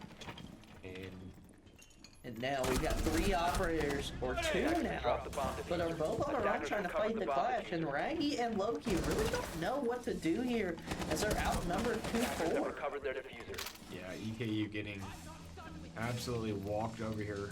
This clash almost should have banned Clash after how much Mintmeister got value out of it on the last map, and the same story on Cafe, especially on Kitchen here. The attack bomb diffuser. Raggy looked at the 5 seconds to go. looked at the Vert guy just get killed by Mintmeister. Loki will get Mintmeister, which is a small victory, but will go down to us.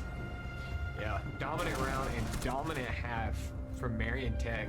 EKU struggling big time with these Cafe attacks, and finally they're going to get a breath of fresh air, move over to the defense, and perhaps their defenses are strong enough to pull them through, but they've got a long road ahead.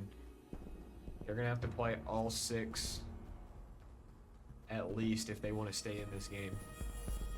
Yeah, EKU gonna have to pull it together, but what we're gonna see is a K-Bomb. I was about to say Vigil, and he switches off of it, but we're gonna see Kitchen first, see how this goes about it.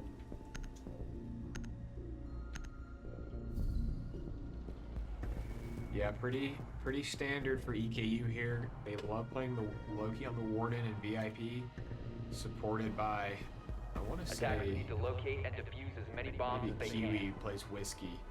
Not too sure, but usually the only thing they like to flex around here is who Attackers K-Bomb have plays. located And it's a going to bomb. bring Valk this round. Not sure if we're going to see him roam too much or stay close, but I honestly think just because of the operator change when they did, I think they told him to kind of hold a little bit on the roam. I feel like when he's dedicated strictly to the roam, they play him a Vigil, but we'll definitely see. I mean, I wouldn't be opposed to him maybe holding the Vert. That we'll see here momentarily 10 seconds. as the round's about to get started. Yeah, and again, 5 seconds to go. talking about how there's another way to attack this bomb site. You don't have to directly approach Bakery, which we saw EKU do every round on their kitchen attacks. We see Marion Tech probably going to go top down here, spotting the Ram. Almost certainly going to go for the top down clear, and K-Bomb is going to be hard roaming. He's far up here with the Valkyrie on the top floor, and that's going to be important for trying to stuff this top down clear from Marion Tech. But with these top down clears, something that's incredibly important is time management. And Marion Tech, we'll see, usually they're aggressive and they can take space quick so far, but time will also be a factor for them trying to move into the map. Yeah, we'll definitely see. K-Bomb hopefully can be that presence and that thorn in the side we talked about last map, which I'd really like to see from K-Bomb, and I like the adaptability, and K-Bomb already taking a firefight. I didn't really see who it was, but that third floor is already going to have Marion on it, and K-Bomb's aware. But this is exactly what we talked about with being that thorn in the side. Marion knows K-Bomb is there, and if K-Bomb can win this one, then it can be that additional thorn in the side and the manpower advantage. I believe he's going to be fighting. He is fighting Austin, while K-Bomb's going to rotate back down to the second floor, and Kiwi's taking a fight. Kixie takes out Loki, and it's going to be 3 people on that side. Kiwi rotating him back around. Yeah, really bad play there from Kiwi to just allow Loki to die on the flood there. It was very misplayed by those two, holding down the whiskey and the VIP side, which is critical to maintain the restaurant control. Gonna lose that fast, and now it's just the red presence left to try to stop the steam train that is Marion Tech. The Blackbeard saving Mintmeister's life there. Yeah, Blackbeard definitely the play here for Mintmeister, as he said, it just saved his life. And K-Ball about to have to figure out how he's going to use this, and he's going to use it and get the kill on Kixie. That's going to bring it down to a 4v4, but K-Ball one sniff away from death. But Raggy gonna pick it up on that angle. I really like that, and K-Bomb picks up another. K-Bomb picks up one more, and it's I'm just bad left alone against Raggy, Hugo, and Kiwi to hold the site down.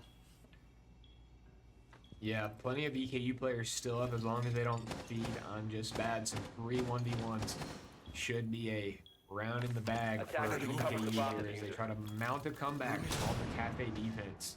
Yeah, Freezer getting flashed, but Kiwi able to pull it together, and EKU can pick off their first defense.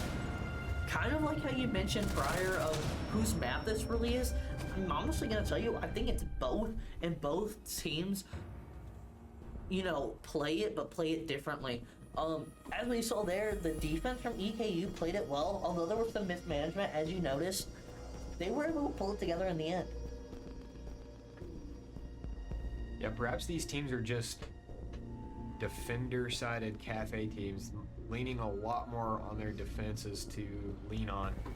And I see EKU jump from kitchen to reading, which has been really strong for them this season. They've won this bomb site most times that they've played it. And we'll see how Marion Tech decide to Attackers need to locate and defuse as many attack bombs it. as they can. Again, seeing the Finka, seeing the Blackbeard, they might try to move fast, play aggressive. Yeah, we'll definitely have to see kind of how this goes. I would like to see EKU slow this down. And really what I do like is the use of the Legion here on K-Bomb, because K-Bomb likes to run around. And also the utility the Legion brings can help kind of slow that down just a little bit. But they're going to put K-Bomb on the third floor. And kind of like I mentioned earlier, we're going to have more operators on the third floor than the second, unlike Marion. So we'll definitely have to see how that works out for EKU here as a 2v5 going in around 8. And we'll just have to see as the attack has started. It looks as though it's going to be Kiwi, Hugo, K-Bomb. Maybe even Loki. Are we going to stack the second floor for this one? Yeah, as of now, it looks like it's 2 down, 3 up, which is what EKU usually prefer here. Hugo kind of holds on to this mining side, and Kiwi kind of anchoring in reading bomb side, and the rest of EKU starting up top. Yep, they're rotated back around. So we do have those 3 upstairs that we talked about, and we're going to have to see now EKU can hold this K-bomb, shooting the drones that are coming in, hopefully to stop some, vital communication. And Reggie, K-bomb and Loki have one task, and that's to not allow Marion to take that top floor. Twitch, not able to get the Mira, and good shots from K-bomb takes out the drone.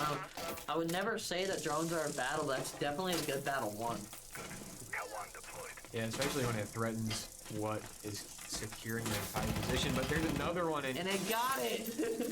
EKU, I believe Raggy and K-Bomb, they're just looking at each other while there's a Twitch drone on the floor between both of them. And it's going to find both of the Miras.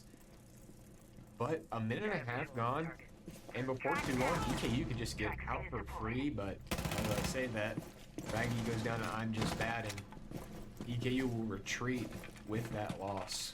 Yeah, it's a loss to Raggy, but as you mentioned, the time thing, so it might still be beneficial that we just killed half the round, and they noticed it. The ping goes out, but the Nitro a little bit late, does a little bit of damage to Kixie, but not enough to take him down.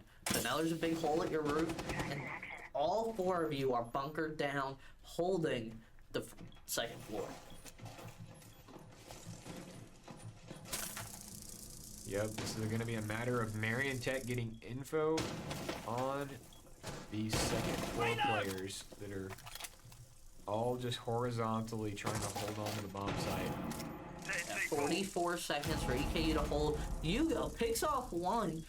That's the buck, which is huge because that was the answer to dislodge most of these spots. But that's not going to be happening. But Austin's going to refrag Hugo. Now it's a 3 versus 4 for EKU, but Kiwi kind of ratting here in a spot that could pay off. Kiwi takes out Kixie, trying to figure out if there's more, and there is no more. Loki spotted by the Grim, but it's going to be Flux, Austin, and Mintmeister. While Flux goes down, Mintmeister picks off Kiwi. It's going to be a 2v2. K-Bomb gets Mintmeister. It's going to be a 2v1. Now a 1v1 while Austin picks off Loki. But I think the intel's out. They've got... He should have time. He doesn't need to try to wallbang this. He just needs to kill the planter, but now it's a 1v1 and the plant's down. Austin's going to have his gun up. Oh, it takes the wallbang, but Austin picks off Loki. Loki had the opportunity to do so, but misses. And there goes the blunder. Loki, I don't know if he was trying to go for the stylistic choice of wallbanging the planter, but if he would have just sprinted at the planter, the timer was 0-0, nothing left for the attack there if Loki would have just shot him. But huge blunder, maybe going for some style points, and it goes punish from Loki as he then loses the 1v1. Yeah, huge blunder, and it's cost EKU match point. Yeah, so now we're on match point with EKU on the wrong side of 2 and 6. We'll definitely have to see how this goes, because in order for EKU to win, we now have to go into complete overtime and win the second round. Yeah, I gotta string together 4 more to even have hope of overtime here, but yeah, EKU just losing control here. Attackers have discovered the location of a On bomb. the cafe map. The attacks really cost them a lot, and they dropped their reading defense off of a huge mistake, and they're gonna go up to bar now. Different bomb site, fresh start, and every round should be a total reset. EKU could still win this. They could still win 4 in a 10 row seconds remaining. without too much trouble with the cafe defenses, but they have to stay 5 seconds composed, left and before we'll see some adaptations, especially if they get past this round. They'll start playing Attackers sites are that moving to defuse a bomb. Marion Tag have already seen. But first of all, before any of that can happen, they have to win their first bar defense here. Yeah, I'm definitely looking forward to see how this goes. Kiwi's already off site. I wonder if he's going to try to play that rat and try to get somebody on the rappel. We'll see here momentarily. But EKU setting up, finishing the setup of site, and all I could say is there's really no utility for Marion Tech to take out Raggy's mirrors here. Yeah, no Ash, no Twitch. Not too much. They're just going to have to brute force it or find a way to bypass it. Which, as we know, a lot of teams on this EKU setup have opted to just push the cocktail side Not sure if that's going to be the same choice from Marion Tech, but actually going to flash up from Skylight. I don't know if this is a coordinated rush or not, but it looks like just Flux has entered the map and got downed. He will get rezzed.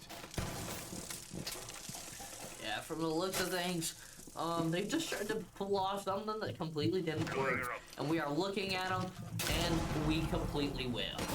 And Midmeister gets Loki. Loki looking at Midmeister, I assume trying to give a firm handshake. But now we're down 4-5 in match point. You go K-Bomb. Raggy and Kiwi adapting to that lost player. K-Bomb picks off Kixie out 4v4 with somebody just to the right of Yugo. Yugo already has his match while Raggy's got somebody on Nubel.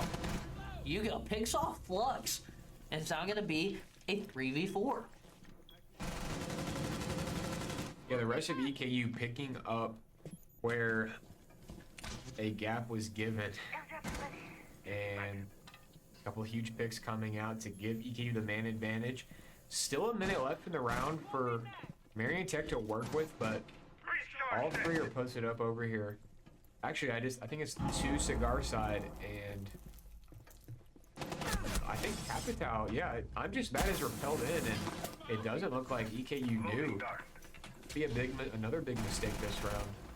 Now it's gonna be a 3v3, 3v2. Midmeister picks off Raggy. 3v1, and Yugo's the only one left. The usual suspect of Yugo versus Marion, and Marion pulls it together to win the second map. It's gonna be 1-1 in the finals for Division C. Yeah, another questionable round there from EKU's defense, but ultimately Marion Tech just with a super strong cafe there, especially, you know, they had much better attacks, it looked like, than EKU were ready for, and yeah, unfortunately it looks like it's going to be a 1-1 series for EKU. They're finally getting challenged. We saw a 3-0 last time around, and this time they trade the first 2 maps, and now we essentially have a best of 3 for the remainder, and I think the maps are Skyscraper and then Labs and Consulate after this, so kind of moving away from the default maps. Chalet and Cafe, a lot of teams know those maps. There's some pretty well-defined strategies for them, but getting into the rest of the maps, it might end up becoming a field day for some of these teams as the dynamics of the maps start to expand. And yeah, basically now we have a Skylabs Cons best of 3 to watch from here on. Yeah, I'm going to be honest, I haven't seen those from EKU. The usual 3 are going to be Chalet, Cafe, and Bank, and we're not going to have Bank in there, so we're going to have to see how this goes. I'm actually really interested to see it because EKU can be adaptable, but kind of what I saw in Cafe is they weren't as adaptable as they usually are. Now, that could have been Marion's map, and Marion could have just dominated, which could have been the case. It's just gotten around what they needed to. But we'll definitely have to see how that goes. But I do think a 5-minute here is going to be taken, and it'll let the teams kind of recuperate here and prepare for the next map, Skyscraper. So we will be right back when we get into Skyscraper very shortly.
All right, and right into Skyscraper, a map that's not usually seen, and EKU gonna be on the defense, and Marion Tech gonna be on the attack.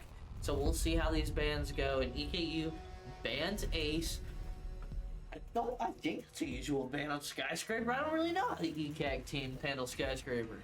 No, I'll say Ace is not super standard for Skyscraper. A lot of teams lean on the Ace. Most teams use him just like most maps, so kind of a ban that I think is just supposed to throw a wrench in the works for teams, because it's one of those operators that almost never get banned but is always played. So it sometimes can be a valuable ban. See, that's why I would have thought it would have been banned for Skyscraper. As I said, I haven't really seen that in ECAC, but we'll see the Dokkaebi and Mira ban from Marion Tech, and the follow-up ban from EK. If they do not ban Clash, there we go. I was gonna say, the follow-up ban needs to be Clash, and here it is. Clash heavily used, extremely strong on the office bomb site on this map. So great to see that ban, because EKU definitely have struggled with it all night, and it really bit them bad on Cafe. How do we think Mintmeister's reacting to the Clash ban? Trying to figure out what operator he needs to buy if he can't play Clash. Yeah, Mintmeister gonna figure something else out on defense, but to be honest, he's probably had the best gun skill on Marion Tech tonight, regardless of if he's on Clash or a real gun. He has punished EKU all night, so honestly it could end up being a buff. We'll see, but EKU gonna start out here on the office side, playing some pretty standard operators for Skyscraper. Bandit probably gonna look to be tricking either the VIP wall or the drum wall for an office defense, and K-Bomb looking to extend some with the castle, cut off some of the angles. Probably gonna see that shrine window get castled. Yeah, he's grabbing that there in the top right corner. Yeah, I'm very much looking to see how EK can start this, because after that loss in the last map, I'd like to see them regroup, get back together, keep the composure, and just get it done on this one. As we said before, each round is different. Is it something? But so is every map, even more so. So what we'll see is we'll see Austin coming in vent, and I assume he's gonna attempt to take the wall, but he's got to get some support here. Yeah, and Kiwi setting up initially on the house side is gonna be extremely strong to hold on to the dragon position, but actually might end up play the site and have Raggy start over there on the shrine and dragon side. But yeah, either way, it looks like just two EKU defenders are starting on the opposite side, and this site is all about Qs, reading into the attack, and perhaps they'll soon know that this is not a cross clear. It's kind of a minimum space take over on the house side of the map, as looks like I'm Just Bad is in the first floor, and so is Mintmeister getting in below. This is definitely going to be an office side take from the attack, and also a little questionable, this rotation here. Usually you see a reinforcement at this spot where they have the rotation hole. Very odd, because if that main wall gets breached, you suddenly cannot play this cup position, which is critical for holding on to the bomb site. Yeah, it's definitely an interesting rotate. I was going to mention the same thing. It's an interesting rotate to leave it there, but Kiwi's going to try to hold it, and I don't think they really have anything to get rid of the bandits. I take that back. The buck below has got the bandits, and Hugo gonna kind of be left on his own. I don't know if he held any bandits to kind of support that wall. Yeah, Kiwi, that's a huge pick. Finding Austin, I think Marion Tech opened the wall up and then he punished the thermite. Yep, that's what happened. And now there's another 1v1 little dance here coming out between Kiwi and I believe Pixie, but yeah, K-Bomb is also trying to support from behind him. But we're gonna see if they can win that gunfight. It's gonna be a 5v4 coming in.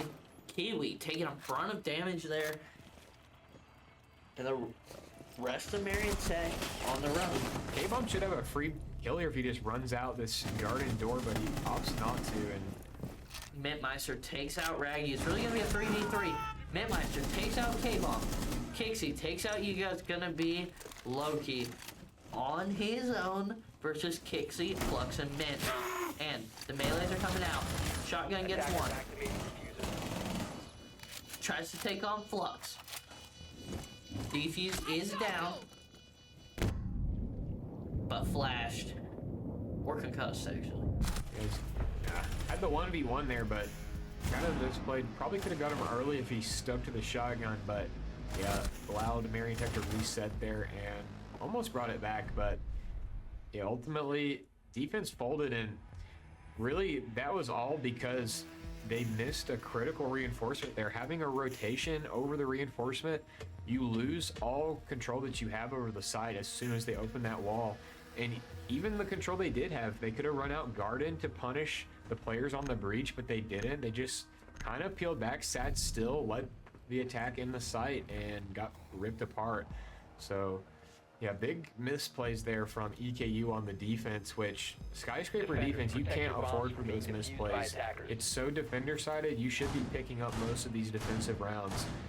And losing, especially in office defense, is a really poor way to start the map off, but we'll see EKU jump over to the T defense to hopefully reset and get things going on their Skyscraper defense. Yeah, Skyscraper being that very defender heavy, it kind of shows though that one small mistake can lead to bigger things. And what it led to there was a loss for EKU. But we'll see if they can kind of pick it up with T, and they'll probably rotate back to office afterward. But what I do like, the good thing I'll say about EKU, is I like that they keep the rotation going. I like that they move. They don't just stick on office until they win it. They move on like nothing happened. Yeah, keeping the sites rotating is important because it constantly forces the other team to not get comfortable. You constantly have to change what you're doing, continue to approach things differently. It doesn't allow the attack to get a rhythm. So it's important to rotate these sites. And a lot of these teams haven't been doing that here in Division C, but Raggy kind of holding a poor angle there, pressed up on the vertical holes he made onto the bathroom jump in. Gets punished just a little bit there, but ultimately looks like it gets out.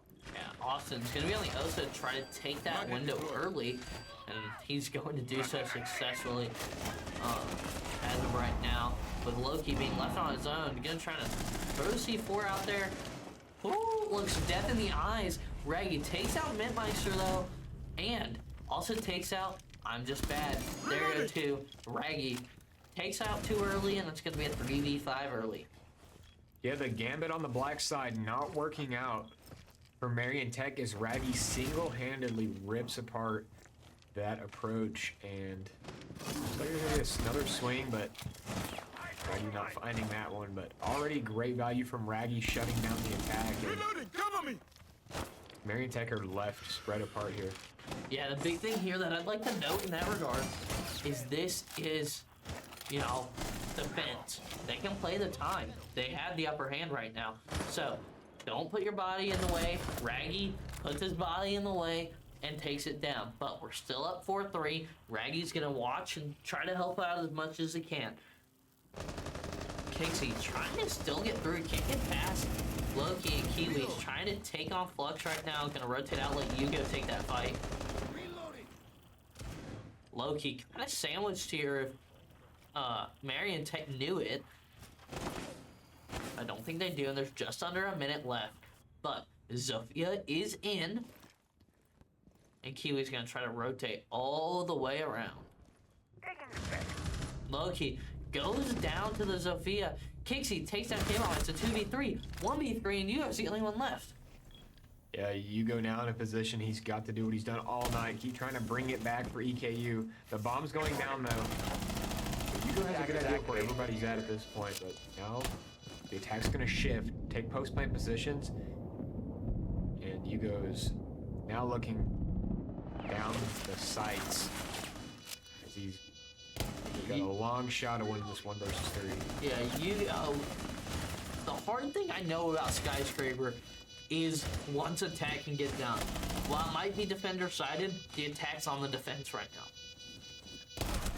Yeah, and they're going to take care of Hugo, and really a big throw there from EKU to lose the huge advantage Raggy got them. I think they just kept giving opportunities for Marion Tech to get their foot in the door, and that's exactly what they did. Got in the map, got Geisha control, ended up with the purple control, and got the bomb down in karaoke. Yeah, another big blunder from EKU, and losing your first two defenses is not ideal here on Skyscraper. They're going to be playing from behind most of this game, very likely, if this trend continues. Yeah, we're definitely going to have to see EKU kind of pick it up here and, you know, put it together. They kind of seem lost there, even though Raggy got the 2 kills early. Really nothing happened afterwards. So I kind of would like to see EKU kind of throw it back together like we did on the first map and get things Bomb rolling. located by attackers. Yeah, again, EKU going to keep the rotations going, going to head down to Kitchen Barbecue. Despite the office being unwon, this is honestly one of the cases where you usually do see a map or a site get repicked in the first half instead of having a full rotation. That office bomb site is just so strong. Usually it is replayed rather than going to Kitchen, but I think going to Kitchen is fine. It presents something new for Marion Tech to attack here, and we'll see what Marion Tech decide to do. Again, the Osis come out, which has worked for them thus far, especially in that T round. And Dixie on the Grim also putting in quite a good amount of work. As now Kiwi gonna play this drum position with the zombie, which is very strong here for delaying. Yeah, we'll very much see, and as you said, the office is very strong. I'm actually surprised they didn't go back to it, but I wonder if EKU is more trying to see what Marion Tech's gonna throw at them. I mean, what? Well, currently it looks like Marion Tech are in the first floor. I'm just bad. Gonna go up the black stairs, and the rest of Marion Tech are flooding top black. Yeah. But so far, EKU keeping the pace. It's a 4v3. Some trades coming out, but EKU are on the winning side of those. Now they look to hold on. They know the approach from Marion Tech. Yeah, EKU up 1 guy to the, 4-3. Mintmeister is low health, but obviously has that big old shield. So we'll see how it goes. K-Bomb gets it down, but might be able to retreat out of there and maybe get that res. And we'll see if EKU tries to pull that off or not. Low-key, gonna try to C4. I don't think he got anything out of it, so we'll see. I'm trying to figure out a way to get res, but goes down. So it's gonna be up to Kiwi, Hugo, and Loki on this 3v3 with 1.5 minutes to go. It looks like Hugo and Kiwi are just gonna peel off, play the first floor, which kind of tough to do once you surrender that vertical control. It's hard to hold on here on the first floor, even with 1 minute left. Marion Tech have all the control that they need. They just gotta play their cards right on the execute here. We'll see what they cook up for the final moments of the round. The diffuser's actually down in restaurant, which is big for EKU. Yeah, I didn't realize that until now, obviously, but the diffuser being down offers a different challenge for Marion Tech, as they have to come get it if they want it diffused. So EKU knows that, and is just gonna play the diffuser. Yeah, they can afford to reposition to just try to hold on to it. But Loki gonna be swinging the hatch for whatever reason, surrendering his life. Now it's a 2v3 for EKU. I'm just bad trying to sprint for the bomb. It doesn't work out. Kiwi's got him down. Kiwi should know that he's got him down there. Now it's essentially a 2v2. 20 seconds left to try to hold on to this diffuser in restaurant. Yeah, I'm just bad it's down, but here comes the rest. Austin goes down, and Mintmeister gets Kiwi, but it's gonna be Hugo versus Mintmeister, and I'm just bad. Mintmeister. I don't know where Mintmeister is going. 1 second left, Entry and doesn't Operator get out of Hugo. time. Hugo just slips through. Mintmeister, I think he had the read that Hugo was in pantry. he just run around and try to get him. Yeah, he rotated around through the mini bar, but it just didn't work out because Hugo at the just perfect time slipped back into kitchen. And again, Hugo, he has no kills this map, but currently he's the only reason that EKU have 1 round here on the defensive half. Yes, it's a big, we call it siege timing, and I think that's exactly what that was the perfect cue to just move on out of there. But Hugo, able to slide on out of there and just killing time. It's not always about the kill, but it's about using your brain sometimes too, and realizing I'm on the defense. If the timer runs out, And defuse as many I've bombs as they probably can. got this in hand. Yeah, good discipline for sure from Hugo to hold on to that one. And now EKU gonna jump back to the office bomb site, and we will see if they correct what went wrong last time. I just think this is a strategic error from EKU to not be reinforcing the one cups wall there. They get the exterior one, but where they like to put the rotate, yeah, it's just not beneficial, especially once you lose that office wall initially. I wonder if they're even going to put a reinforce or a rotate there at this point. 5 seconds left. Yeah, I don't think we don't see any of that right now. And there's the rotate. Attackers' objective is to locate a bomb and defuse it. They have a reason for doing it. We just don't know what it is.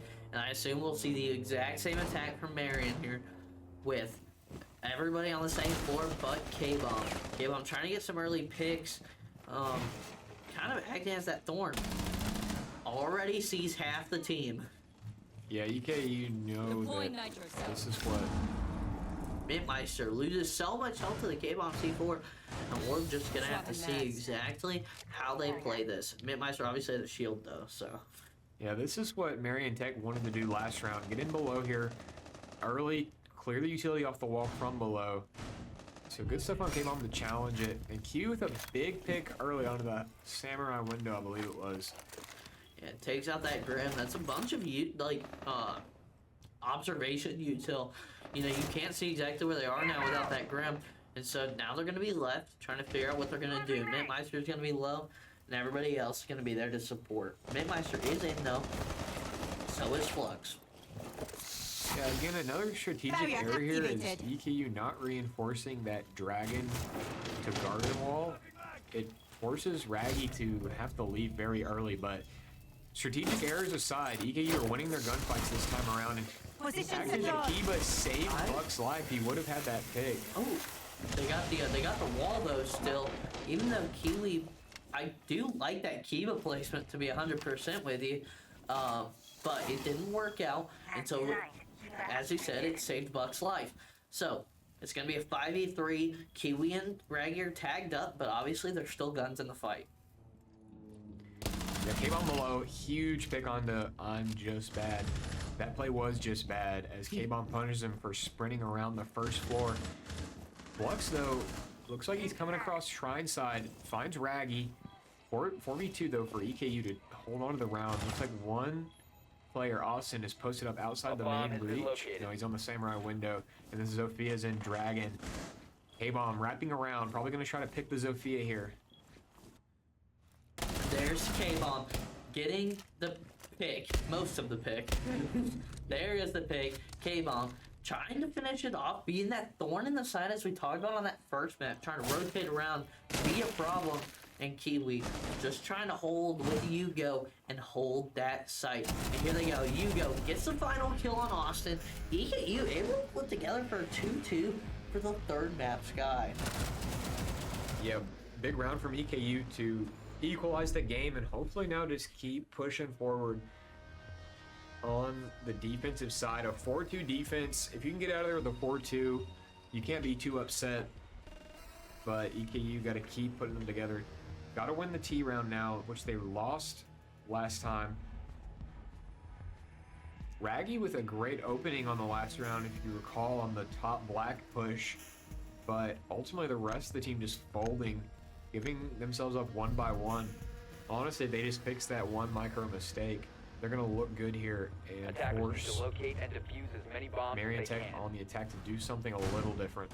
Yeah, I very much will applaud Raggy for the initial kills there, but obviously the team couldn't pull it through, which, you know, just happens. But I would like to see EKU be able to pull through on this one and get it done. As we mentioned, Skester is very decided, and you really don't want to come up even on this. You want to go back with a 4-2 now and just get it done. So we'll have to see how they go about this. Seems like they're going to do the exact same setup as before and just see how, you know, EKU is able to adapt. Attackers are heading out to defuse a bomb. Yeah, I am curious to see if they try to commit to the black take again, because it got shut down big time last time and they actually had more success, I think, over like on the Geisha side of the map. But it does look like this is where they're going. They're gonna try to go for the same fast black push, so. Does look like EKU are calling for the rotations back though, hopefully to deal with this. EKU being adaptable, being able to get it done.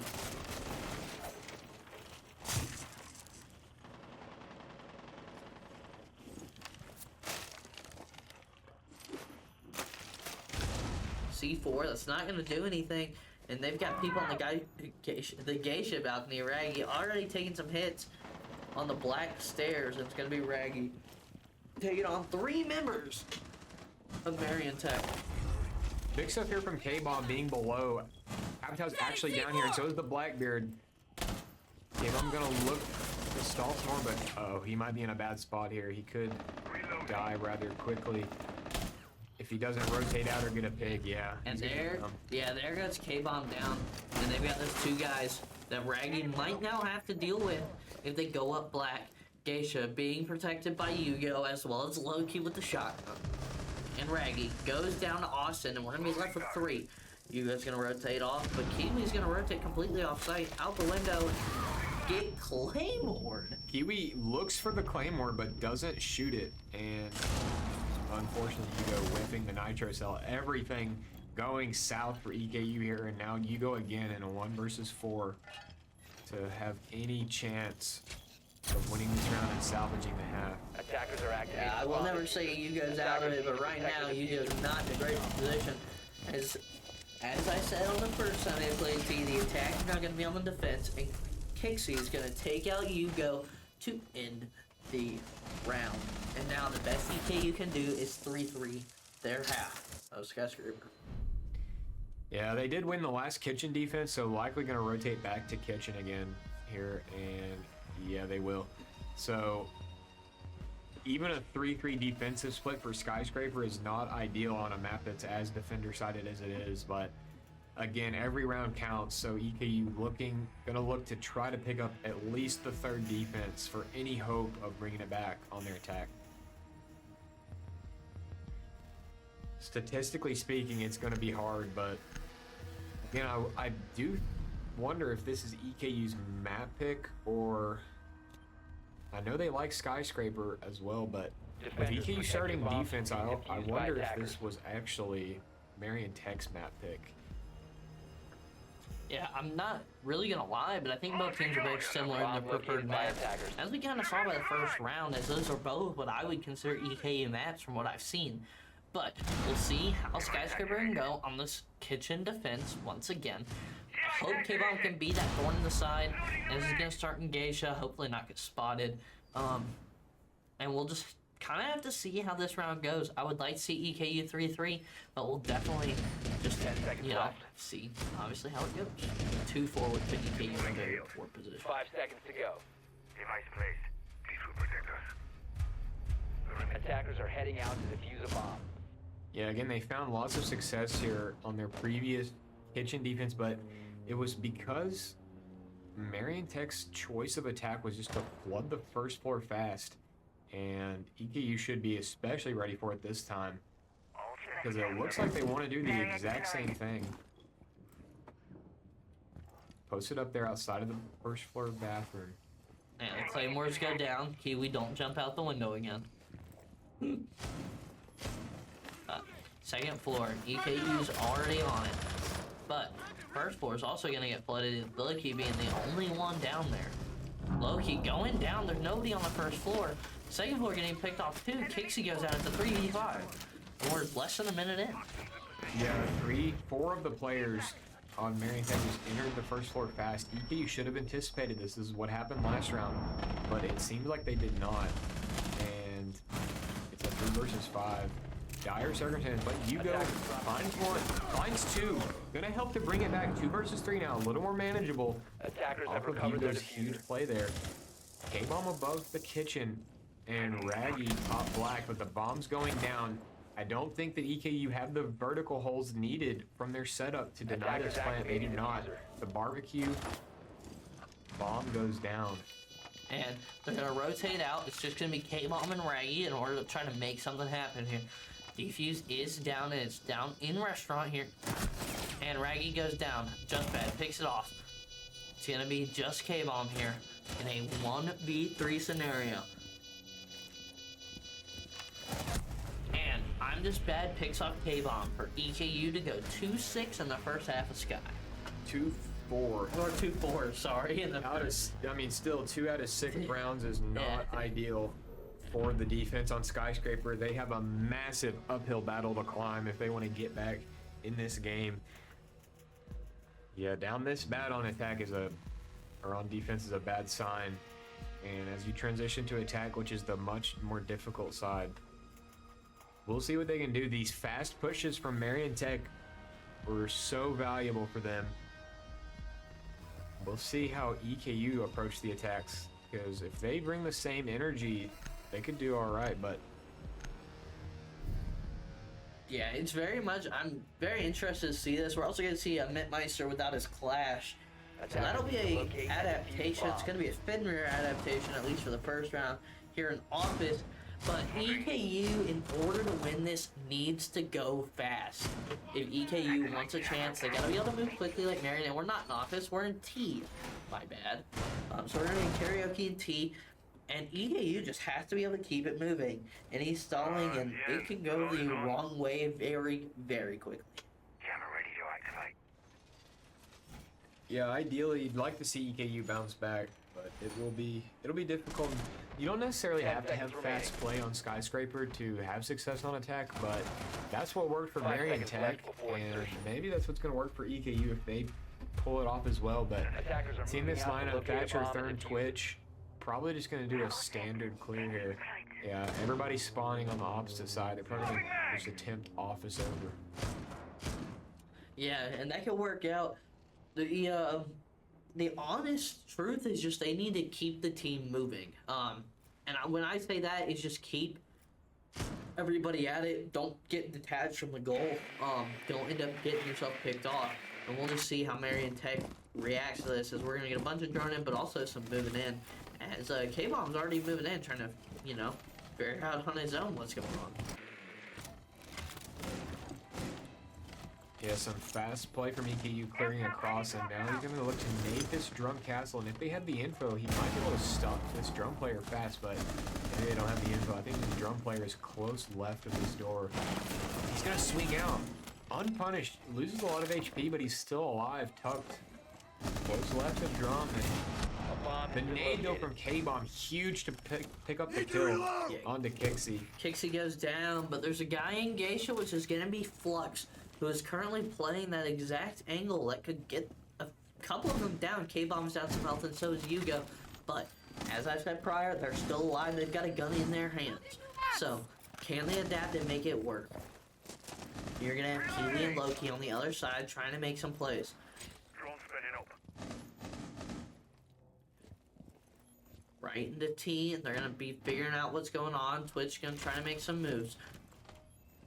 Slow progress now as EKU's kind of been stalled, but K-Bomb, we're going to try to keep it moving just a little bit and get some action. Yeah, gotta decide if you want to clear black or if you want to clear Geisha here, because otherwise there's not much you can do if you focus one of those. I see Raggy over here contesting Geisha with his gun, but you gotta do more than that. You gotta use some utility. You gotta take this space. Yeah, Raggy might try to get that hard wall.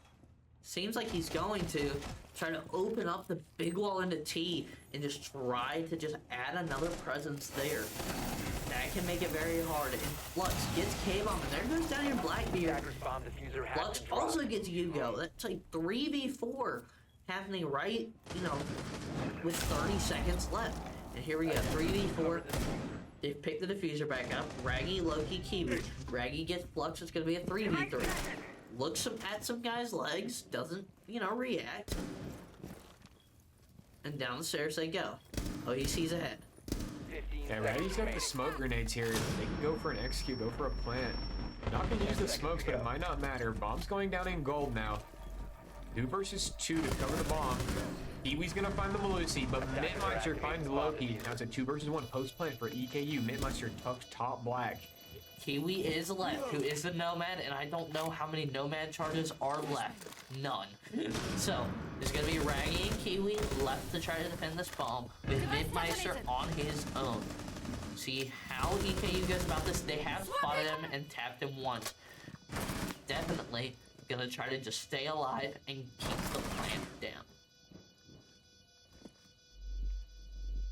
Yeah, should have the angles. He does cross into gold, still should be fine. These players should have a crossfire. Sure enough, Kiwi shooting Mitmeister in the back. Well played from those two to contain Mitmeister in the 2 versus 1 post plant, and EKU pick up their first attacking round. And you know, maybe these are just 2 teams that have great skyscraper attacks. At a 1-0 start for your attack split, pretty promising, taking out the T bomb site there, and it looks like that Marion Tech gonna run T right back. So EKU gonna get another look and another attempt to try to close the gap here on attacking side of skyscraper.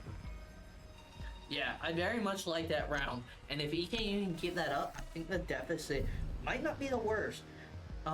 So we'll definitely have to see how Attackers that need to locate and goes. defuse bombs.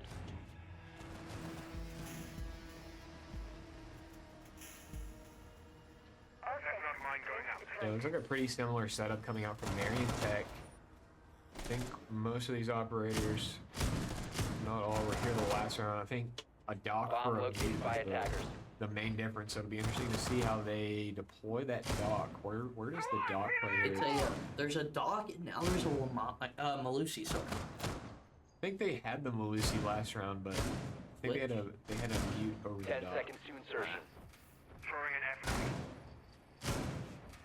I 5 think Doc seconds might left start before on the insertion. opposite side to try to slow down the cross clear that Attackers are EKU did moving last to time, because it defuse the does look like they're going to do that again.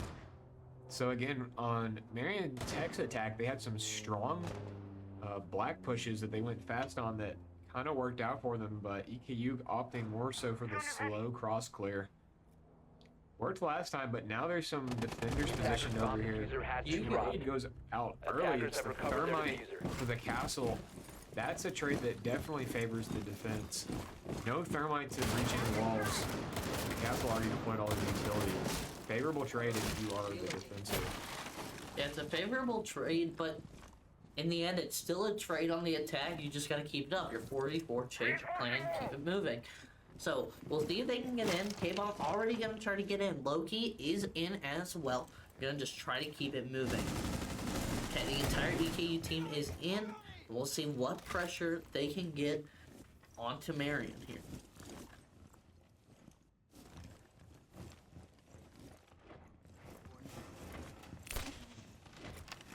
Drones activated. Yeah, Marion forcing EKU to slow down a little bit. They're droning everything out. Kiwi with a big shot, though. That's the drum player cleared fast. EKU should take that quickly now. Yeah, that's the drum player and that's the dock. So kind of 2 vital things killed in one. So we'll just have to see how EKU can keep moving, and they're just gonna move. Kiwi, K-Bomb, going into drum now. Gonna see if there's anything in Geisha. I don't think they know if Kixie exists yet.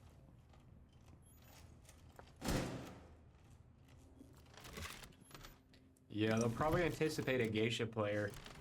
You're looking at a Geisha player, 2 T players trying to hold on to the round for Marion Tech. And They spotted Kixie, and the moment they get off the angle, oh no, they're not. Loki is on the angle in the Geisha right now, trying to figure out what they can do. But they have no hard breach. They're gonna have to adapt, as they're not gonna be able to get the big wall open this time.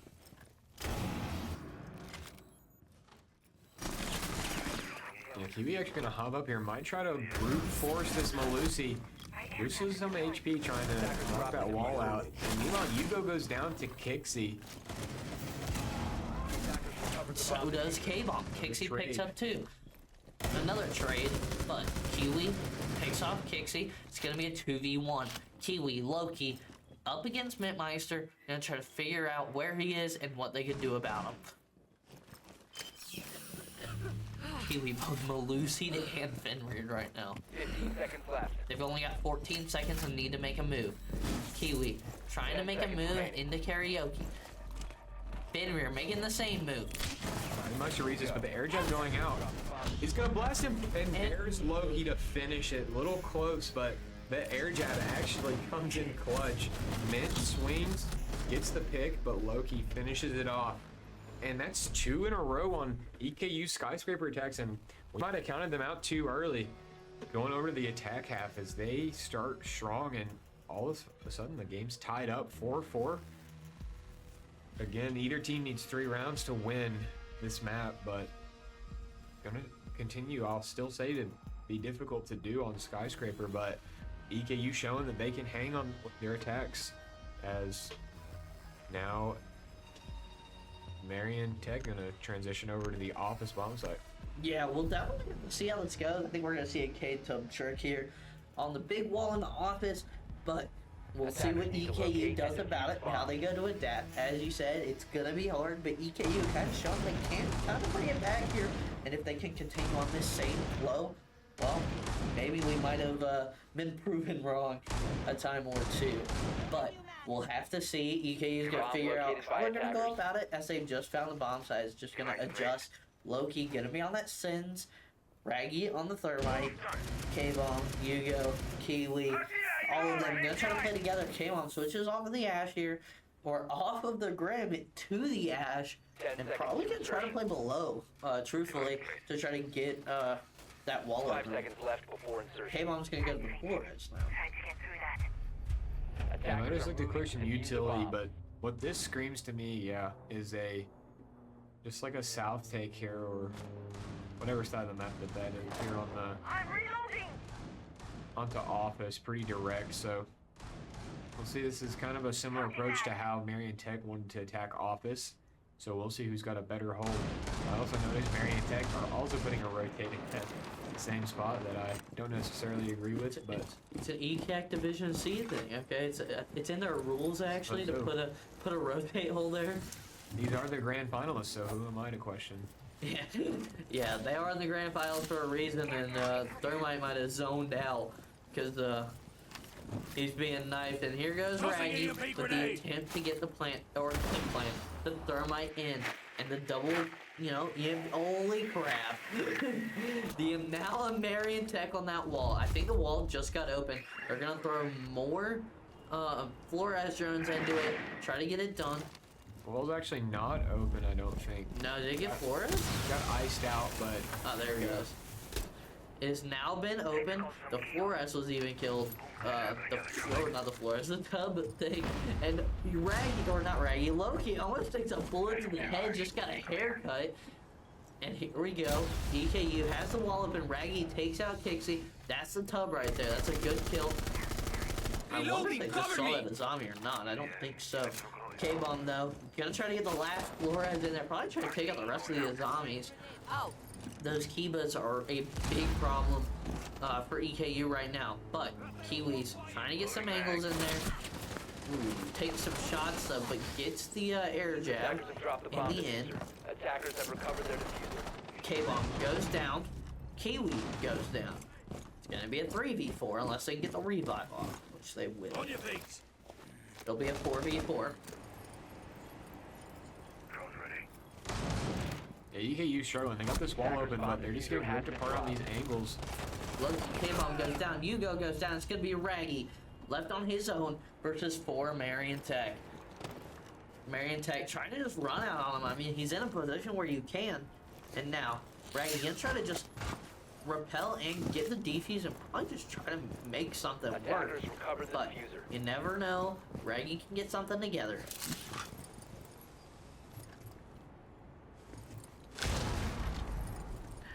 Almost sees its head, but not quite. Yeah. There we go. Raggy gets one. It's a 1v3. 15 seconds left. Seems like Raggy's just gonna try to get the move and try to get in there, but they've got that hole on lock currently. Now, Raggy gonna try to make the moves. 3 seconds left, and the attempt from Raggy fails. Blood's able to get, I believe, a quad kill there with the Azami shotgun.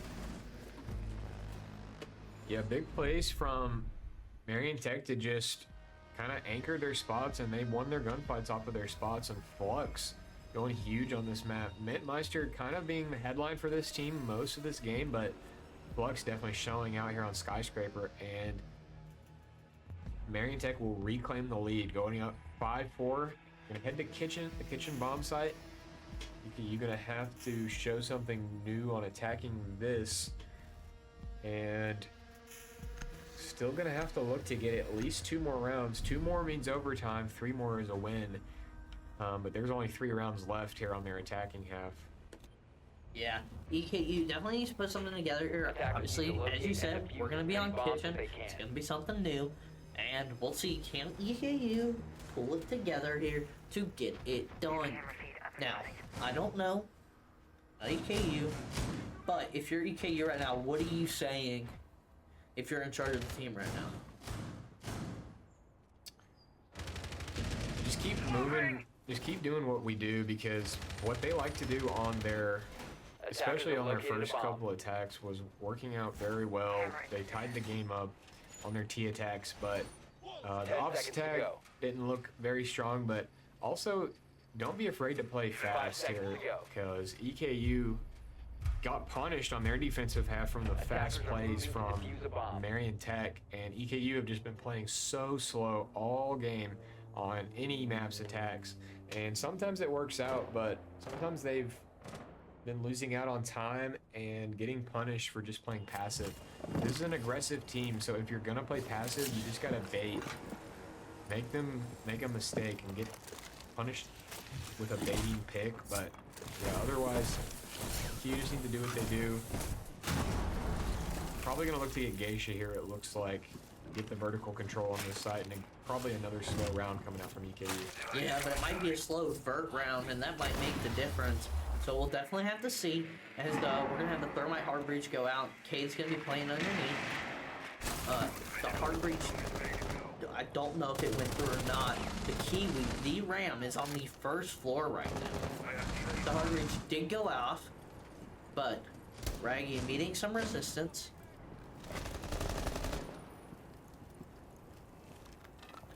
Loki gonna be the one on the Blackbeard on the first floor. Try to figure out where EKU is gonna go with this one.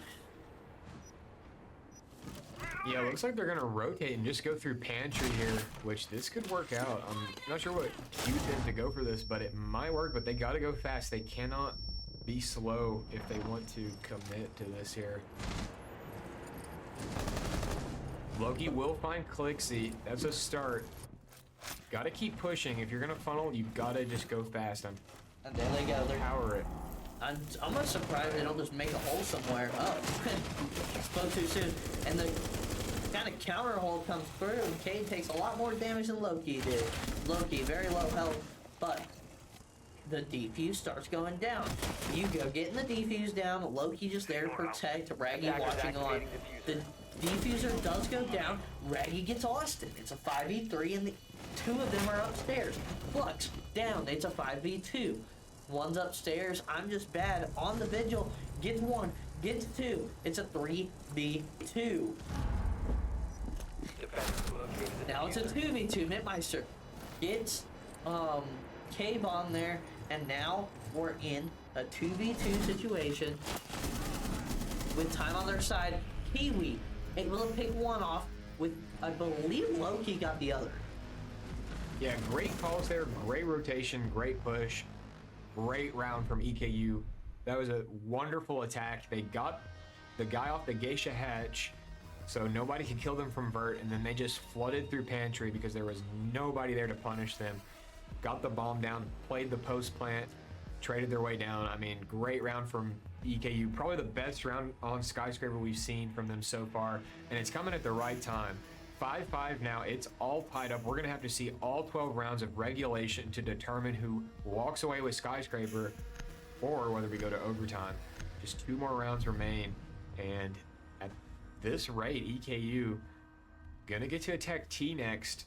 They've had 2 successes so far. I think they won their first 2 attacks here on T, so this may not be a strong bomb site Defenders, protect your bombs from being for defused by Marion Tech. attackers. We'll see what they adjust here. They're bringing the Solus this time, probably going to play below. It's a big adjustment, and the Frost comes out. Really changing a lot of the defense up this time, so might get a new look at how this round plays out. But look at EKU. Montaigne, Osa, Capital, they're bringing operators for a black push. So this is what I've been wanting to see. They cross cleared the first 2 times. It did work out. Some of their rounds were close. But here on their third approach, they're going to switch it up. They're going to push black this time. Maybe catch Marion Tech off guard by doing this push. Yeah, as you can see, 3 defenders from Marion Tech heavily setting up across the map. Little do they know that EKU are just going to hit the site fast on the black corner of the map there. Yeah, if EKU is able to pull this off the right way and quick enough, Marion Tech's not going to be able to react the way they want to react. They're expecting the cross push, but that's not happening. And Marion Tech holding it down on the wrong side of the map, and so that's going to indicate good things for EKU. Now, are they going to get in, or are we going to be droning in? They're droning in right now, and I believe Loki is just waiting for the right moment. They've got the window open. They're ready to hit the ground rolling. But I think they're giving Marion Tech some time, and jumped in. Loki goes. Loki moving on in relatively slowly, though. Yeah, the problem here, EKU've done a lot to telegraph what they're doing, made a lot of noise, and Loki just hanging out too long on the black stairs gets punished from the vert. If you're going to take that, just go.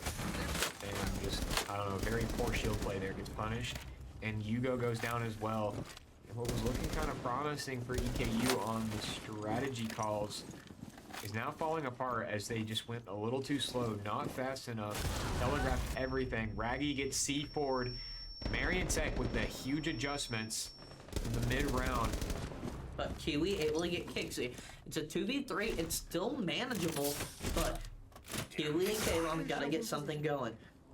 Kiwi has grenades, and I'm not sure how long it's going to take him to realize. He does throw the grenade, pops the bulletproof camera. Big to eliminate that information, but awesome with the angle to punish K-Bomb on the black stairs, and now it's just Kiwi in a 1 versus 3. It looks nearly certain that we're going to see Marion Tech with match point on map 3. Kiwi just trying to stall, I assume, right now, just trying to use his time to think. Figure out what he's gonna do.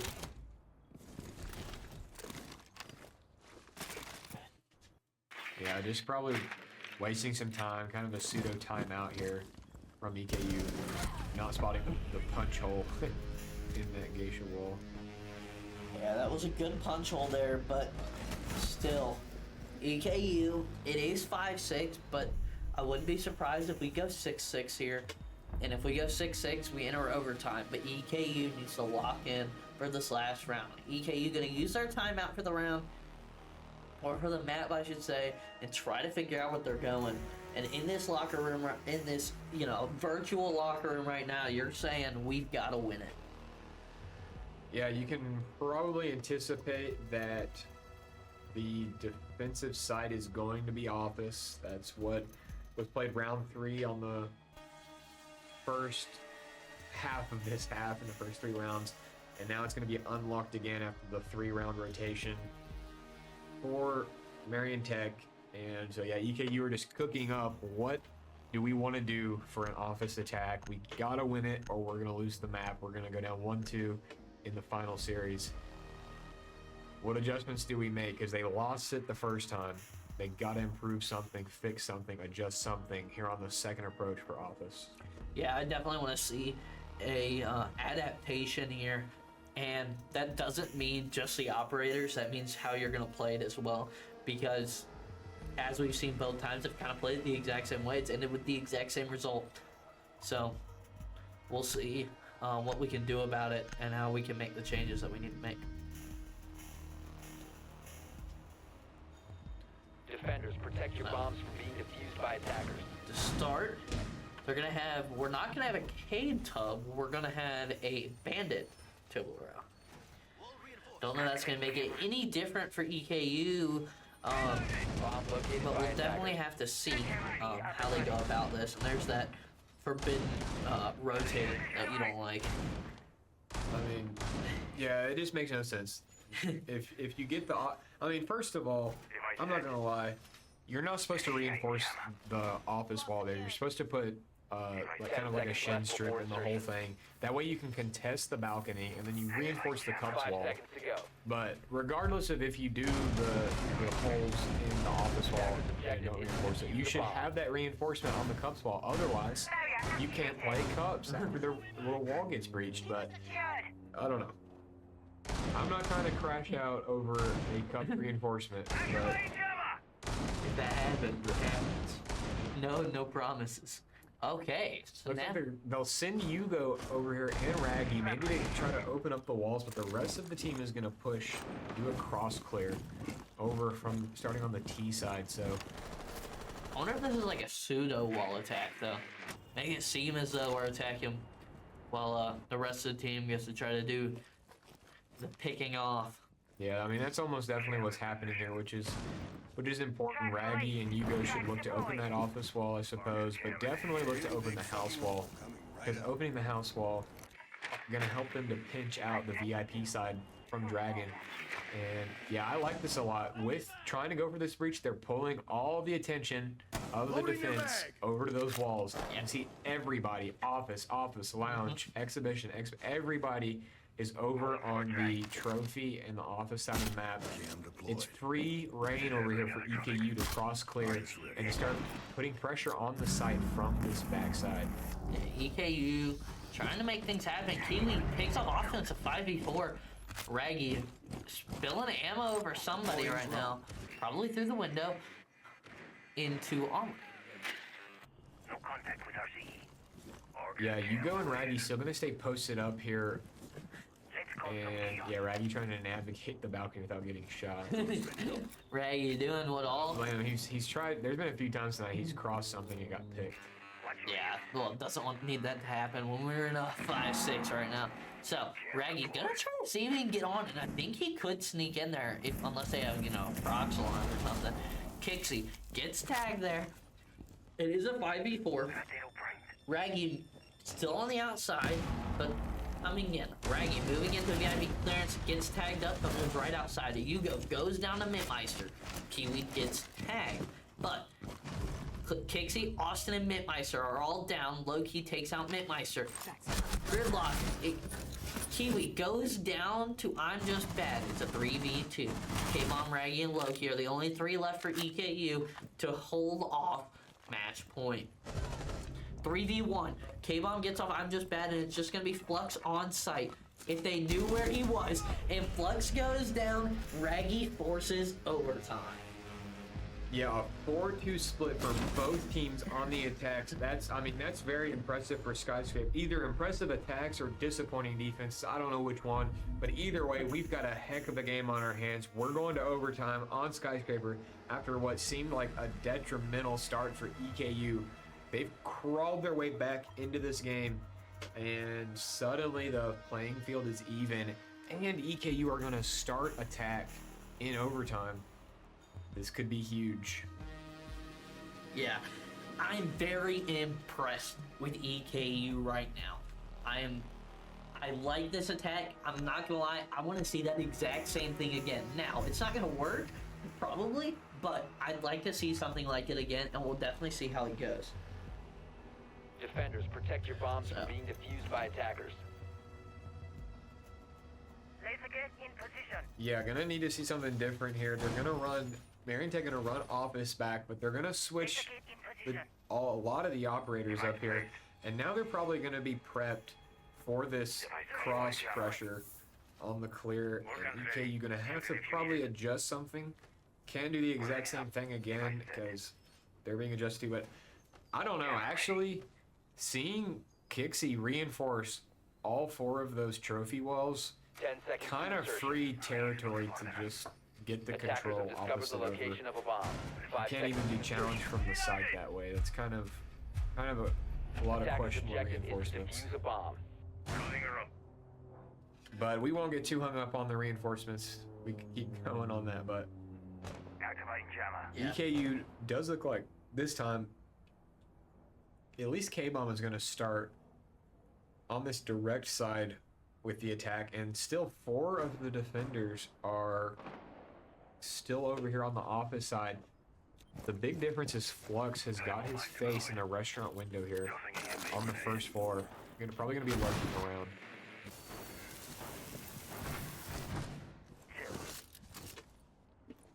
Yeah, there definitely is going to be a lurk here. Changing max. I kind of like this, as it seems we're going to be doing a very similar strategy, but they've got the Goyo in the way, and a Rudy. They're going to have to make noise in order to do what they want to do. But Raggy's already been tagged up. We'll see exactly how that goes. And just look forward to seeing how EKU can go through this overtime to kind of start it off. Yeah, EKU done a great job already taking a lot of the space horizontally here. And they're all the way up to Dragon. They're going to spot that all these walls are reinforced, so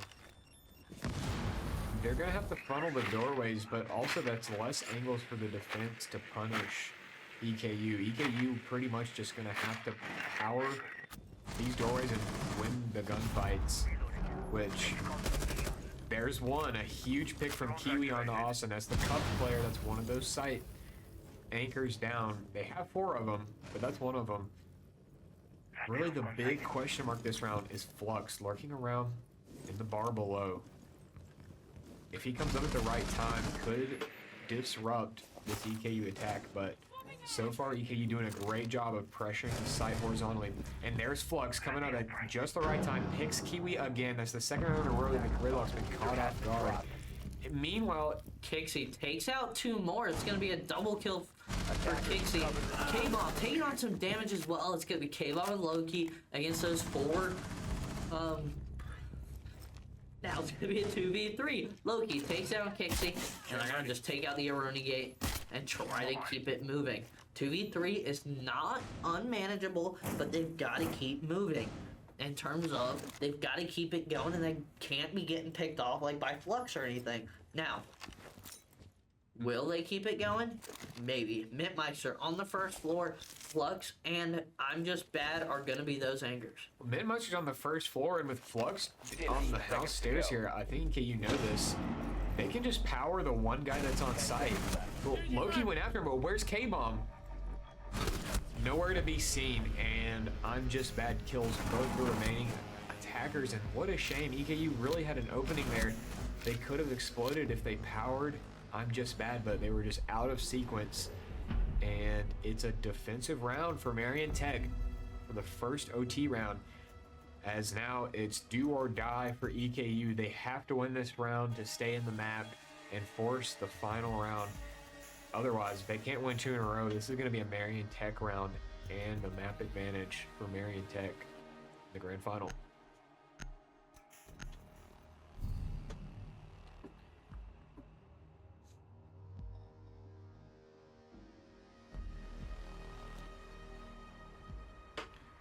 Yeah. I think honestly EKU is like 0-2 in office. I don't think we've won an office round. I'm kind of surprised we're going back there. So we'll definitely kind of have to see how this goes. 10 seconds left. And I'd like to see EKU adapt and win it, but it's kind of interesting to go places you haven't won yet. Yeah, perhaps they've Attackers are decided moving they out have to a plan locate a for bomb and whatever defuse it. Attackers have dropped the bomb Marion diffuser. Tech Attackers have recovered their diffuser. come at them with, and Marion Tech had been doing first floor over on the house side in a direct attack, but this time it looks like they're gonna, well, I thought that they were gonna do an over clear, but maybe just half and half, kind of like what we saw from EKU's successful office attack, sending 2 across and setting up a few on the front side to open the walls up. Yeah, we'll definitely have to see how Marion Tech gets at it. K-Bomb takes out Mintmeister. It's a 5v4 early on for EKU. And on the defense, one going down is always nice, but an additional always makes it better. It's a 5v3. And 6v7, but they're up 5-3 to go into this round 14. Yeah, again, Marion Tech tried to get in the first floor, and EKU were so ready this time. So that's why they wanted to run this site back. They set themselves up for punishment there on any Marion players coming in the first floor. They get 2 early. Now it's a 5v3 for the rest of the round. 2 of these players are clearing across horizontally. Raggy's about to have contact here with, I believe, Flux. Flux, the most impactful player this map, perhaps, for Marion Tech. Now, Raggy's about to be in a showdown with him, but might be sitting still waiting for I'm Just Bad to catch up. And now the buck is going to be a draw, but Raggy going to make a good call. Going to just peel back and come back to the site. A bomb has been located. I'm Just Bad, though, going to find Kiwi. It's gonna be a 4v3. It's gonna be a 3v3. I'm Just Bad's gonna take Hugo out as well. It's now gonna be K-Bomb, Loki, and Raggy. Last ones left against the Marion Tech offensive. Now, Raggy's got eyes on others. Loki, or not Loki, K-Bomb's gonna try to make the move back upstairs. Changing mags! Raggy trying to take some shots to the wall. I'm Just Bad and taking a few hits, but not enough to matter. And Raggy getting flashed out on his own over there. Loki going down. It's a 2v3. Only one on site is going to be Raggy. Raggy goes down to 1v3. And last life before the end. And K-Bomb's going to be the last one. Plan's going to go down.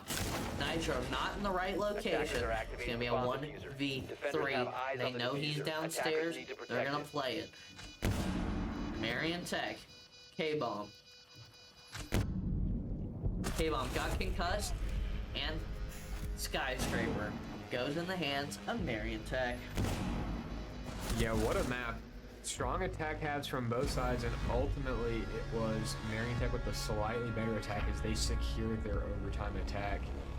And what a burner of a game from both teams, and yeah, just a shame at the end there. And actually, we had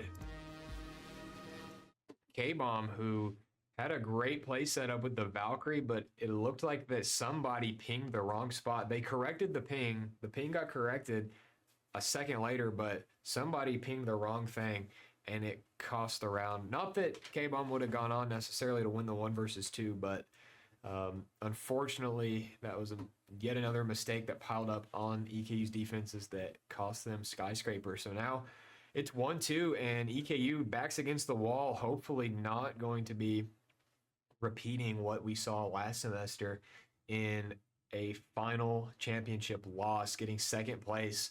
You know, this is the last dance. I know these guys want the win to close it out, but they're going to have to win labs and consulate from here on. Yeah, it's definitely going to be interesting. I don't know if they're going to take a break. The Skyscraper map was definitely long, tiring. I wonder if they will. We'll see here in a minute. Probably will take a little break, and broadcast may be pressed for a little time as well. We'll let you all know on that note, but as of now, we are going to take a short break while we wait on the players to get ready for map 4.